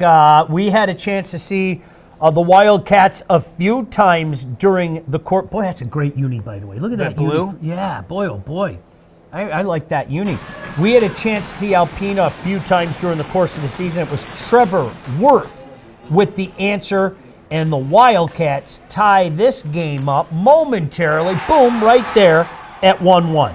You know, we've been watching a lot of games today, Sean, and today seems the day of get traffic in front of the net because it's a tough game, 2 good teams battling. Throw the puck on net with traffic and good things happen. The Northmen said, not so fast. We are not going quietly into the night. Madden Pateman puts them back on top by a score of 2-1 here, Mike, as we follow the action. Good move, slot area. Keeping the puck in, still staying on the puck, high slot, scores. If there's one thing you've heard me say a million times, Sean, puck retrieval, puck retrieval, puck retrieval. This kid walked down through 52 players but lost the puck. Did he pout? Did he go to the corner? He went and got that puck and set up that goal. That was a great play. Alpena just kept fighting back. Clark Weir is going to tie the game in just a moment. Take a look here. Again, high slot, almost from the target, Mike, and it's a 2-2 game. When Alpena shows up and plays, it's their top players, Worth, Weir, Worth. and I'm sure we're going to hear some Hemp and Winterstein in here too. Their top players come to play in these games. Boy, say his name and he shall appear. I was a big fan of this young man's game, Gavin Winterstein. He makes it 3-2 Alpena, giving Alpena their first lead of the game. Some deceptive speed with that size to be able to get to the net and cut in there. I like his game. As often is the case in a 3-2 game at a late juncture, the next one is a big one, and Alpena got the next one, and it did prove to be a big one. Ethan Walker, in just a moment, is going to snap one home, boom, to make it 4-2 Alpena. I said it earlier, Sean, I'm going to say it again.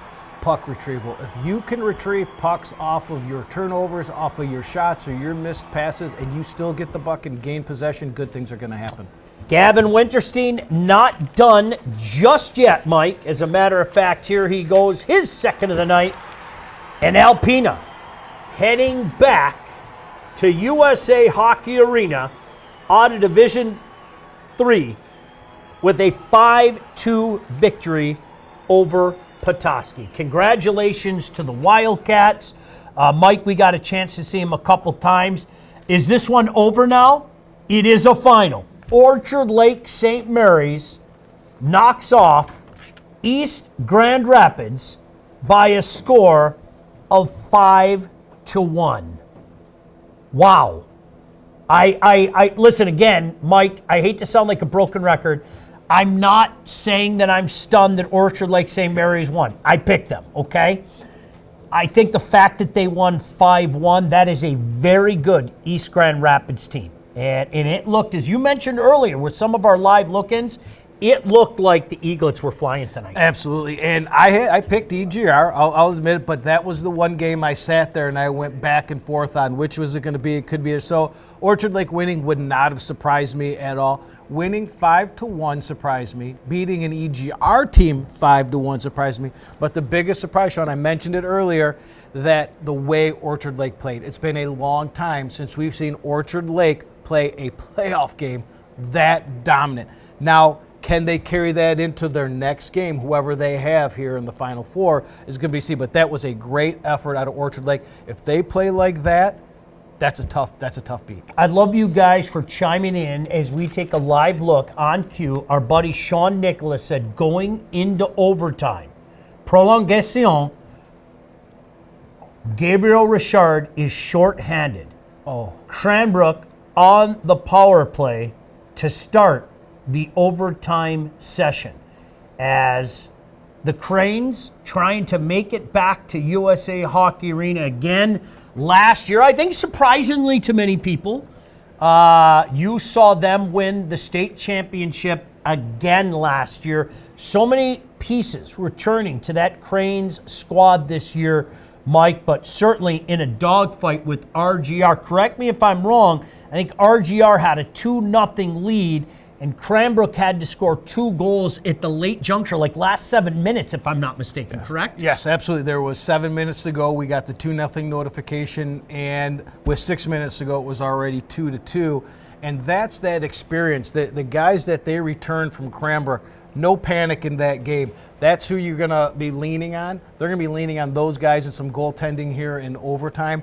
I'm interested to see how this one comes out. Of course, I believe we all had Cranbrook picked, but what a moment it would be for RGR if they could take this game. Unbelievable. And again, guys, if we can just for a second, Chuck and Kevin and John kind of running the monitors back there, can we get a live look in and what's going on with Rice and Trenton? I think it was 3-1 the last I saw. Brother Rice was on top of Trenton down in Allen Park, I might add. Yes, it is. That's 3-1.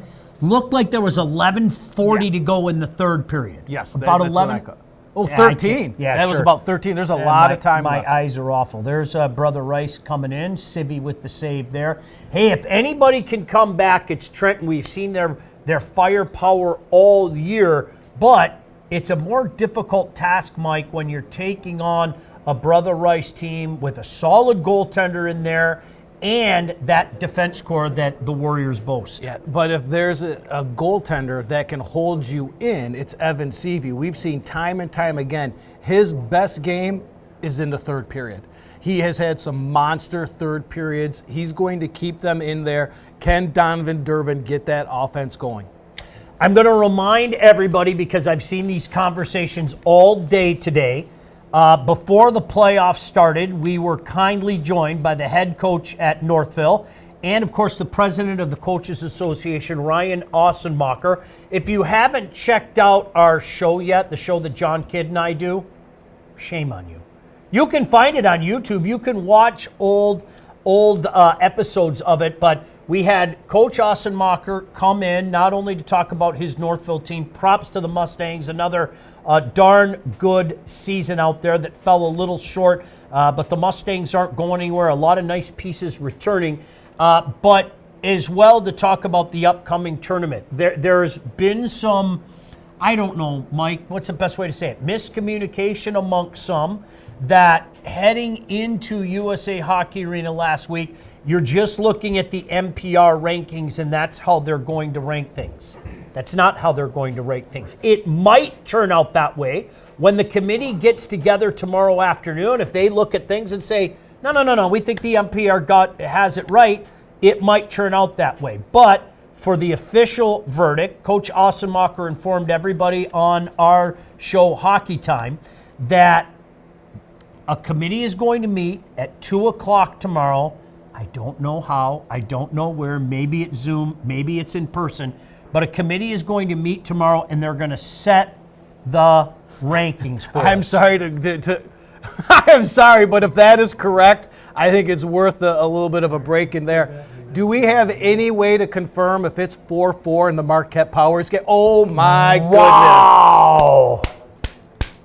Highlights coming soon, but Flint Powers has come storming back, and they have tied Marquette. Boy, ask and ye shall receive. Take a look here.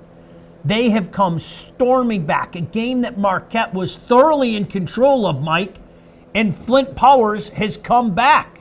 Yeah, it was 4-2 the last. Oh, is this live? There's Marquette moving the puck in behind the net.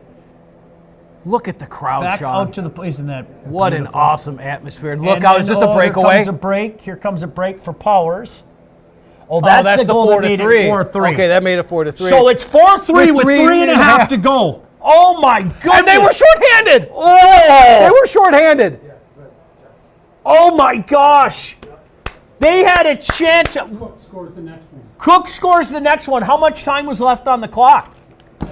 Oh my gosh! That's how close Dougie Garrow and the Sentinels were to perhaps, Mike, perhaps putting that away. As you mentioned, on a power play with 3.5 to go, and they give up a shorty. Oh my goodness gracious. And you can just see it starting to come apart here, can't you? On this face-off right here, still shorthanded. They're talking around. Wow. I was ready. I just crossed this off 4-2, and I was thinking by now it's got to be final when we got that. So I apologize for interrupting you, but like, No. if that was the score, if that was the case. That's what it's all about. We are reacting as you are reacting. Make no mistake about that. Marquette was on a power play late, And had possession. looking to ice this game, pun intended, and the heart of a champion. Flint Powers got one shorthanded goal, and we're waiting for the equalizer, but we know it came. Again, they're whispering in my ear right now, it is indeed a 4-4. You should see the scene here. We have everybody kind of crowded around all the monitors watching this right now. Isn't this awesome? It's almost like election night, and they're running around trying to see who won what, and they're giving us whispering in your ear. So I don't even know what's going on. I'm waiting to hear what you're going to say. We got people updating us. Listen, you can talk about the red states. I'll take the red steak, Oh, okay? yes, Just yes. give me the red steak, and I'll be very, very happy. Oh, my goodness. Isn't this awesome as we are reacting live right now? So Kevin is pointing. It's going to be Aiden Cook. How's he going to get it? Number 16, who's one of the guys up for our Player of the Year. We are watching as you are watching, okay? I know The this is a transition. couple minutes ago, but take a look. There's Cook with the puck, the move, scores. He went with through a two buck guys. 55 to go.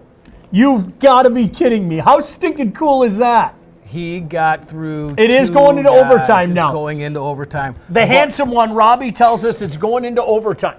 Tell me he's not handsome. I'd say he's the most, by far. He's easily the best looking guy in this room. I mean, everything here, I don't know what it means now, Robbie, because I'm old, but all these ladies are saying swipe right, swipe right. I don't know what's going on here. What is that? I don't know what that means. Is that something good? I don't know. Is that a good thing, Robbie? Help us out.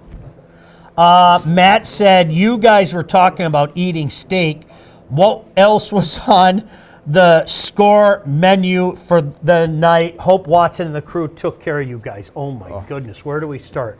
We had sausages. We had more sausages. We had firecracker sausage. We had wings. We had Cajun wings. We had steak. Am I leaving anything? Oh, did I mention wings? You had the poisonous nuggets. Yeah, the poisonous nuggets as well. They were, which is, listen, if I'm going to go, I want to eat a good nugget. So, no, all jokes aside, yes, this has been fun. Hopefully you guys have been having as much fun watching this action and sharing some of these moments with us as we've had here. So, if I'm not mistaken, we got one game in overtime right now, another game heading to overtime. Yep. How stinking cool is that? This is what it's all about. This is... Man, you find a way at USA Hockey Arena, and you have earned your way to USA Hockey Arena. I'm hoping to hear from our buddy, Coach Mitchell. And Coach Mitchell, if you're watching, we would love to Zoom you in. If you want to drive here to the studios, you know where the studios are. We'd love to have you on. As, again, in case you missed it earlier, Livonia Stevenson hangs on. They knock off a very pesky RU squad 3-2. Livonia Stevenson Spartans, their first trip back to USA Hockey Arena since 2016. It's great. And hopefully he does, and hopefully Cousin, because again, if you notice, Sean, the guys that are getting this far and moving on are coaches that are good for the game, right? Mm-hmm. These guys that are moving on. And when they're good for the game, that's good for your program. And those are how these programs grow. Every time we go and we watch teams at USA Arena, we talk about programs. And they're built by guys like Dave Mitchell. Yeah, no doubt about that. So congratulations to Coach Mitchell and the Spartans. Chuck, I believe we're going to check in. Did we check in with Howell yet? Have we talked about Howell's victory over Clarkston? Okay, I just want to make sure. I don't know. Oh, you want to do that now? Oh, we already did While it? we were eating steak. Oh, while we were eating steak. That's right. I was too busy eating steak. But there's 5 more steaks back there as well. I can take 5 more breaks. But no, all jokes aside, congratulations to Keith Robertson and the Highlanders. Mike, that was a team very early in the season. There was a buzz about Howell. And sometimes you head into a season and you hear some good things about this team. You hear some good things about that team. You and I think in the first 2 weeks of the season, and Coach Hunter can get involved in this as well, I think I saw them 3 times in the first couple of weeks of the season. You saw them even one more time other than that. And you could tell very early on that the Highlanders had something special going on. Now, if you're like that at that point, and then you get the coaching that they have and the tutelage under Coach Robertson, no surprise to me, Mike, that the Highlanders find themselves at USA Hockey Arena. It is this time of year we talk about teams that made progress game after game after game. They got better and better. So when you go and see a team 3 or 4 times, Sean, you want to see that they're doing something differently and get better. This Howell team was one of them. They did something different and got better every game. And that, again, is a testament that goes back to Keith Robertson and the life he's brought into this program since he's been the head guy. His first year, by the way, of being the head guy. I'm wondering if he thought it would come this quick. It is amazing. I joke about this all the time, and I want to be, there's a good look at the goaltender, Lansky. I say the kid doesn't have a heart in his chest, and what I mean by that is he's almost like a robot, seriously. He just doesn't play with emotion. He doesn't get worked up. He doesn't get down. You know, he's just one of those guys. You saw Carey Price do this for years. Carey Price wasn't a guy that got too low or too high. He just went out there and did his job, and that's kind of what Lansky reminds me of. Lansky's a guy that just goes and does his job and doesn't seem to be bothered by the noise around him or the pressure around him, Mike. And I don't know if this is something I should say, but I'm going to say it. I've watched this young kid play for a long time, Sean, and the one thing when he was younger, he had that heartbeat. He had some problems. He'd get down a little bit. Maybe he'd get a little upset during games, and the emotions got the best of him. That's gone. He has totally changed his game, and he has become an elite goalie, and that's going to be really good moving forward. This is a kid that can tend a goal at the next level. Chuck, you were just whispering in my ear again, and I apologize. I was talking to Mike, so I didn't get a good listen to what you were saying. But we'll let you know right now, there's still action going on. There are 2 games one about to go into overtime, another one in overtime. Cranbrook and Riverview Gabriel Richard are in overtime right now, and I'm sure you know this, but I'm not doing my job unless I tell you it is sudden death overtime at this juncture of the season. Next goal wins, golden goal, whatever you want to call it. Marquette and Flint Powers about to go into overtime. Some dramatics late in that game. Marquette had a 4-2 lead and on the power play, Mike, and then on 4-1 at one point in time, but 4-2 late in the game with 3.5 to go. Flint Powers scored with 3.5 to go, and then it got another one. Who else but Aiden Cook with a $1:55 left to tie that one. That one's going into overtime. At last check down in Allen Park, Brother Rice had a 3-1 lead over Trenton. It still is that way. How much time did that say on the clock? It's ticking back. It looks like it listened to you. 8:13 it looks like. Yeah, 8:13. So still a heck of a lot of time in that game. Some weapons on that Trenton team to be sure. Is that a power play there, Mike? There's only... It looks like a power play. Trenton on the power play with 8:13 to go in this one. And they've got their horses out there, Sean. Yeah, off the You've draw. got LeMay, Sparks. Boy, they have some weapons on this team. Shot comes, no problem there. The Siberian assassin in the net for Brother Rice. So exactly 8 minutes to go in this one. Listen, can we just watch this the rest? Are we allowed to watch it? Are we going to get in trouble if we leave this on right now? It's my account. We're watching on my account. We're allowed to watch on Mike's. I don't know if we're allowed to do the transmission part, but we can do some live check-ins. We did get some. This is on thank delay. Thank you to the MHSAA. Yes. Seriously, Yes. you guys are awesome.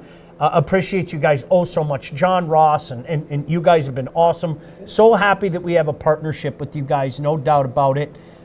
Wish we had the kid cam there to be sure to get a better look, but power play for Trenton is Mike. Again, a lot of time left, but you know as well as I do, you'd like to get one out of the way. Get one out of the way. There's a big difference mentally between thinking all we need is one shot and you need a couple of shots, right? Yep. And this is looking like this has been a pretty heavy battle there. They're coming back, trying to get back into the game here, probably playing their dogs a lot. This is where that Rice defense could really take over. Well, we've got some highlights from the Stevenson game. Coach Mitchell, if you're watching, you better get your behind in here. We'd love to have a conversation with you.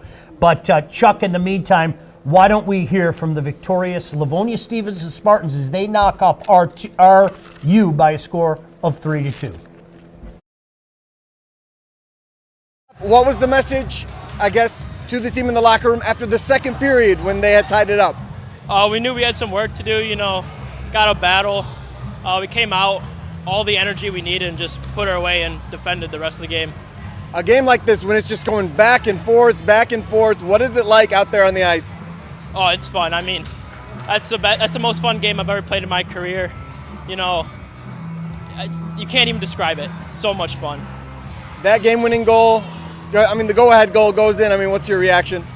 I didn't know what to do, so I just went down on a knee, cellied to the student section, and that was it.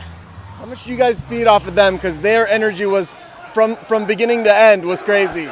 The students? Yeah. Oh, it was, if they have more energy than us, that's bad, so we got to at least try and match it. and we definitely did. We definitely did. Coach was yelling, I think, in the second period about getting to the net. Getting to the net, and it seemed like that was the difference in this one. Yeah, you know, he's always working on us getting dirty goals, and, you know, a way to find 2 of those, take the lead on both, and, you know, it really gave us some momentum.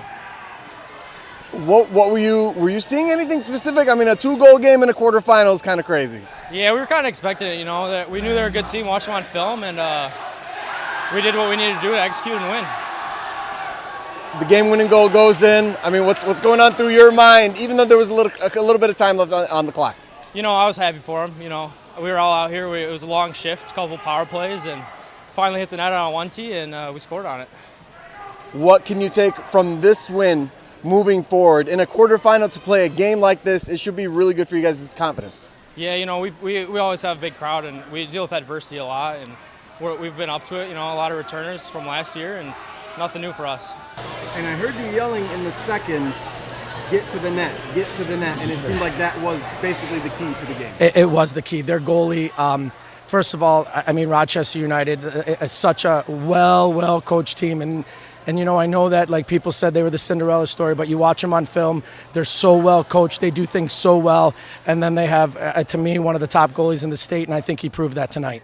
To get a win like this, back and forth, in a quarterfinal, what does that do for your guys' confidence moving forward, where it wasn't like, you say, a 7-0 game? For sure. It shows we can play in close games. It gets us comfortable playing in close games. It gets us, you know, confident that we can come through in close games. But in reality, this is what this is, you know, this is the tournament time. This is what it's all about. And this is, you're going to get games like that, and you have to survive. It is a survive and advance. I can't say enough about the support we get from our fans that are here.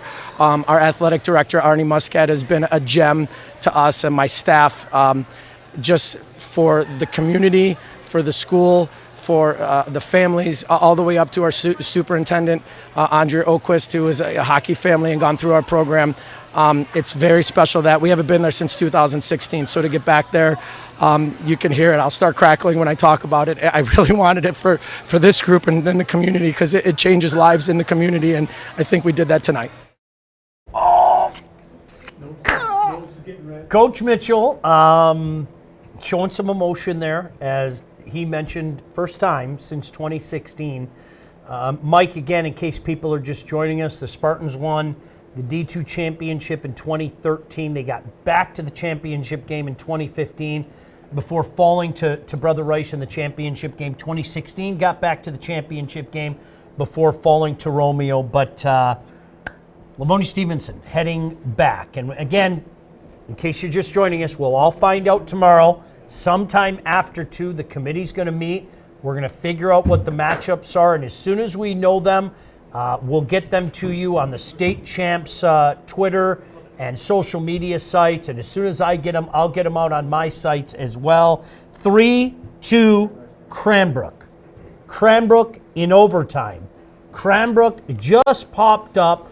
We'll get the live look in just a second. Chuck, you tell me when we're ready to go down there. But I'm being told Cranbrook scored in overtime to complete the comeback. It was RGR up 2-0 late before, tell me if this name rings a bell. Mr. Timko scored twice to tie it. And evidently, we're waiting for the footage. But now we're hearing from multiple sources that Cranbrook wins in overtime. Why don't we take a look at Trenton and Brother Rice right now as well.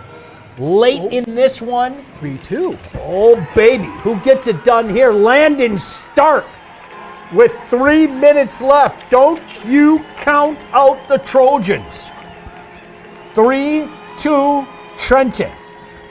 And I had a feeling it was going to have to come from the bottom half of their depth there, because the heavy legs on that power play, they really weren't moving. The Durbins and those, they're getting tired. They had to start rotating those lines. So we're going to see a little bit of Trenton's depth take over here. Unbelievable. So as soon as we get the footage from Cranbrook and RGR, we will let you know. Okay, you want to show them the tying goals? All right, we'll do that right now. As I mentioned, RGR was up 2-0 late looking to pull a big upset, but the heart of a champion, Cranbrook, there's your captain, number 12, Nick Timko. But Sean, can we give a shout out to Patrick? I can't see that if it looks like Neaton to me.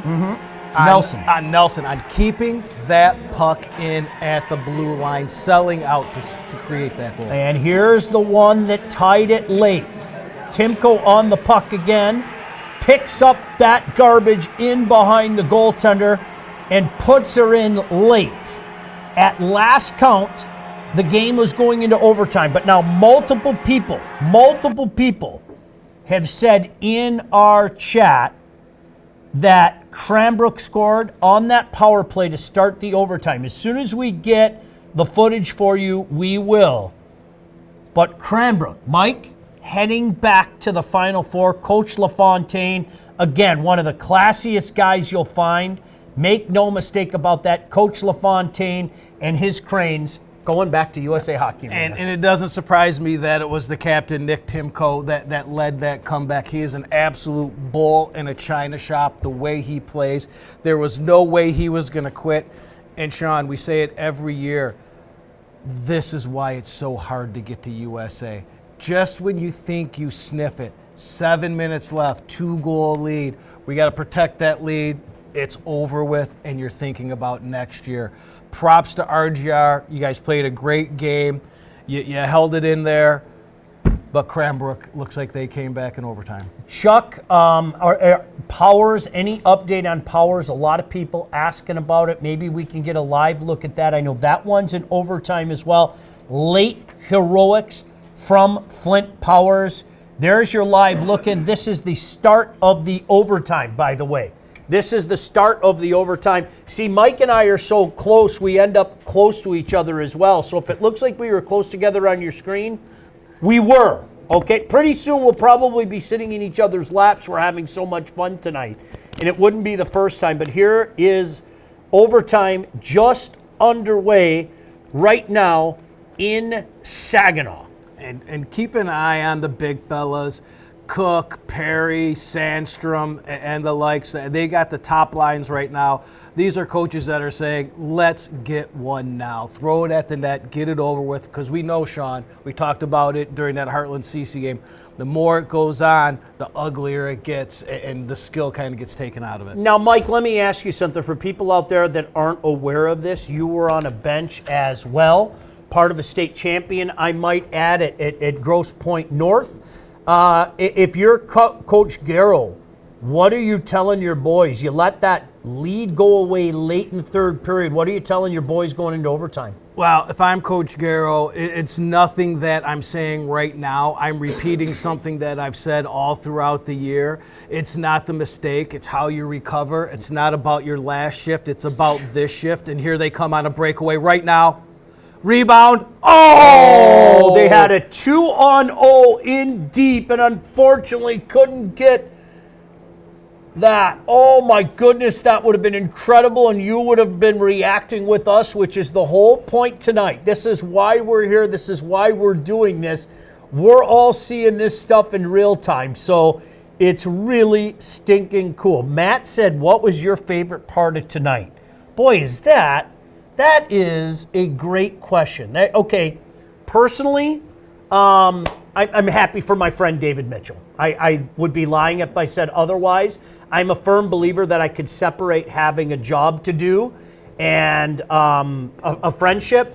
But Mike, I won't speak for you. I think I can speak for you here. We're happy for a friend of ours, a guy that we've known for 35, 40 years. Very happy for him and the Livonia Stevenson Spartans. But in my opinion, the story of the day, the Jeffers Jets.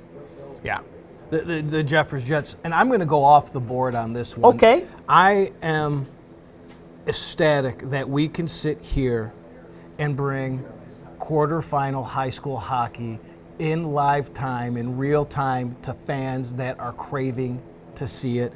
We can promote the game. We can promote the players. And just celebrate something that we love. And this is what, like we said, this is what we would be doing, but to be able to share it with people that would be sitting at home and searching through Twitter. And now, not only that, they can interact with us. Sean, this is this is the best part of my night, this right here. I'm really happy. Keith Robertson, Joel Brazil, so many guys that I really like have had. And this is another one, this game in overtime. I've known Travis Perry for a while now, over 10 years. I got a chance to know Doug Garrow about 32 years ago. Oh my goodness. All right, we're gonna go down to Allen Park in just a second. It's almost like if we need to know the truth, we need to talk to our downriver correspondent, John Kidd. But if we're going to Allen Park, that means one thing. Trenton and Brother Rice. We're hearing conflicting reports, so if any of you have something new on it, we're hearing conflicting reports. At last check, it was 3-2 Brother Rice late. Is that Trenton celebrating on the ice? It looked like they're picking a body out of the net.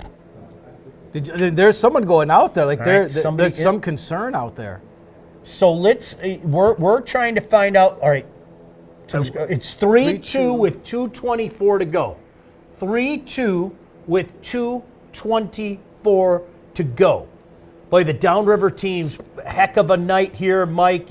Give props to Coach DeSanta and the Pioneers for going as far as they did and really giving Cranbrook all they could handle. Cranbrook comes away with a 3-2 overtime win. Mike, the Trojans hanging tough right now as it's 3-2 Brother Rice at this late juncture of the night.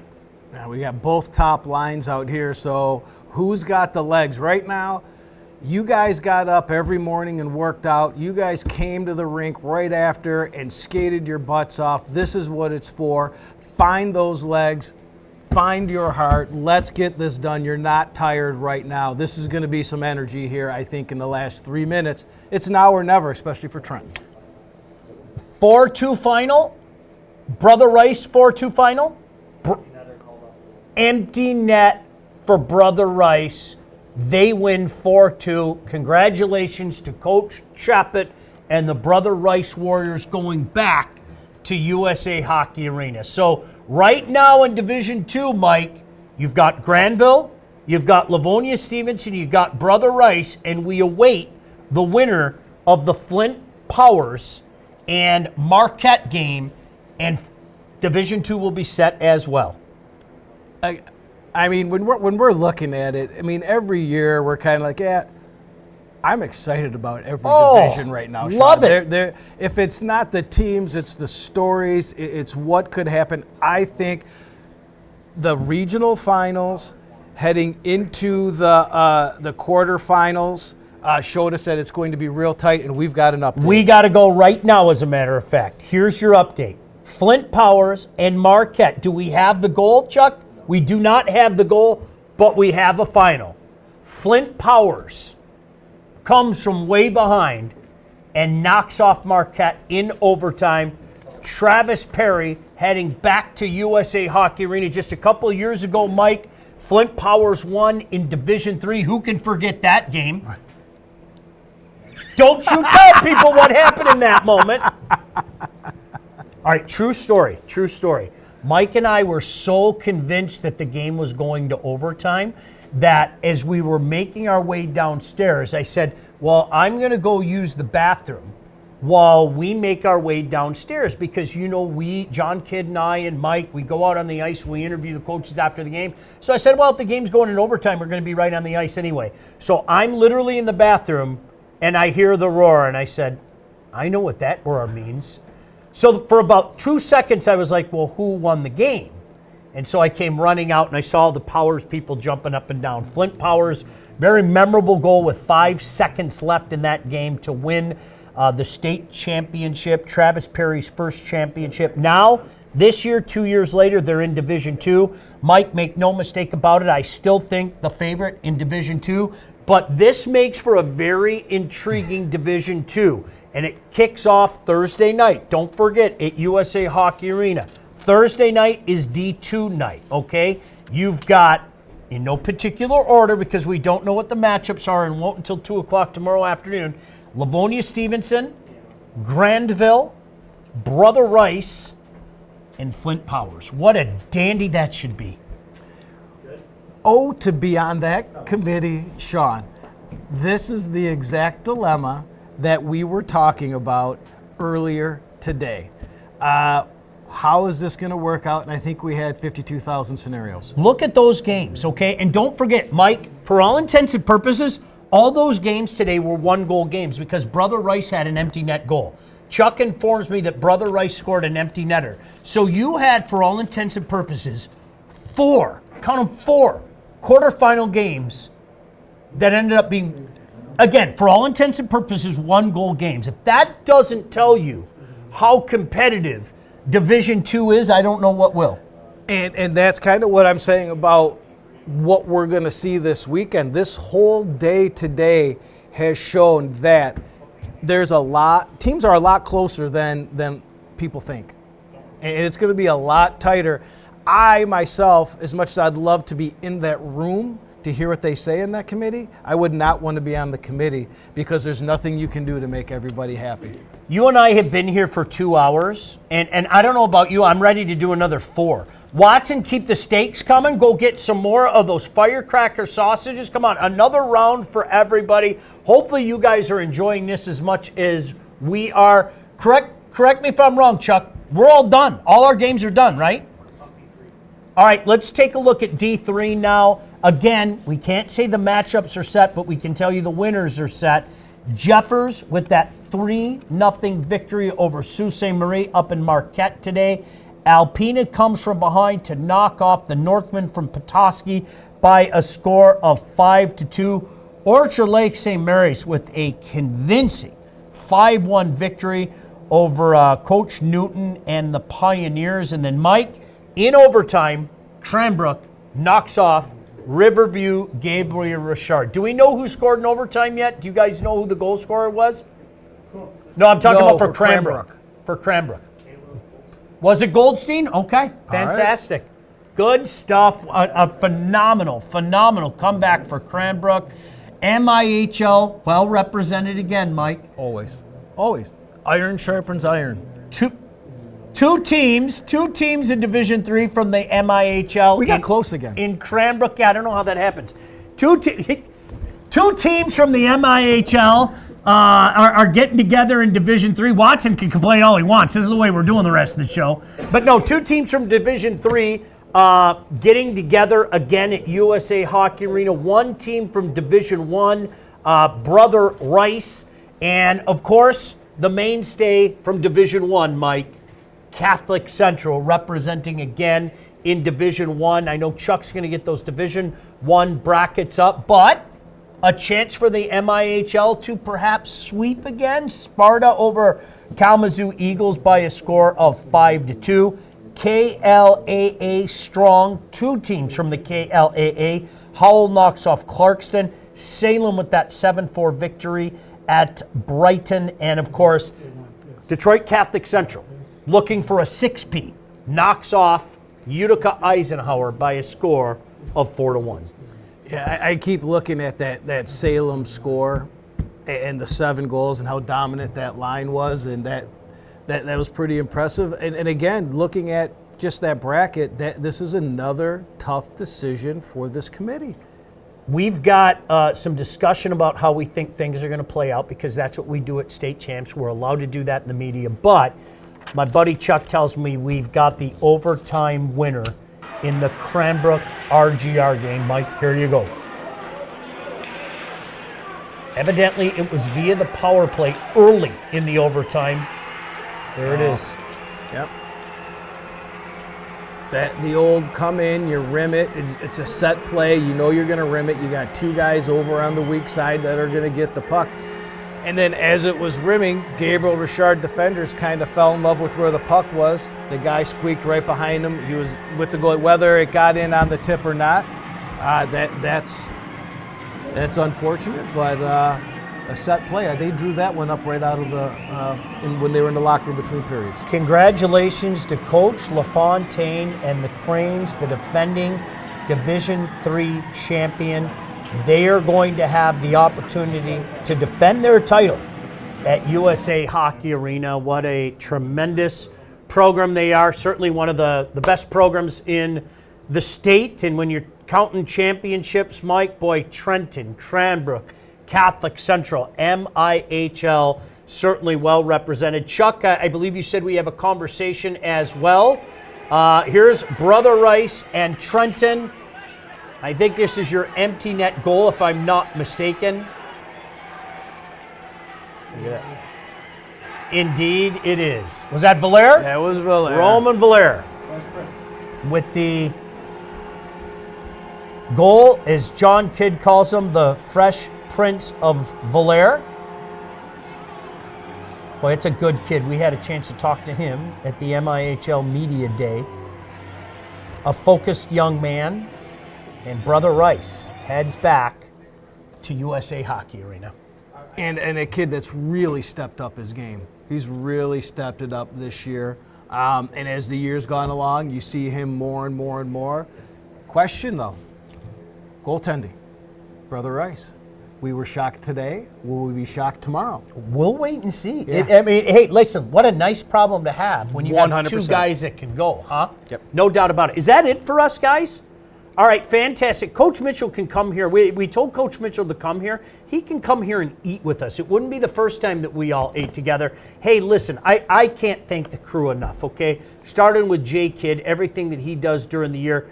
Kevin, Coach Hunter, John Watson, Robbie, Chuck, the entire staff. I can't thank you guys enough.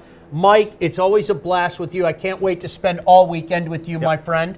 One of the cool things that we do, Mike mentioned it earlier, we have the honor of picking the all-tournament team. So if you don't like who's on the all-tournament team, make sure you yell at Mike, okay? For everybody involved, my name is Sean Baligian. Thanks for tuning into this maiden voyage. What a fun night it was. Good luck to everybody, and we'll see you at USA Hockey Arena.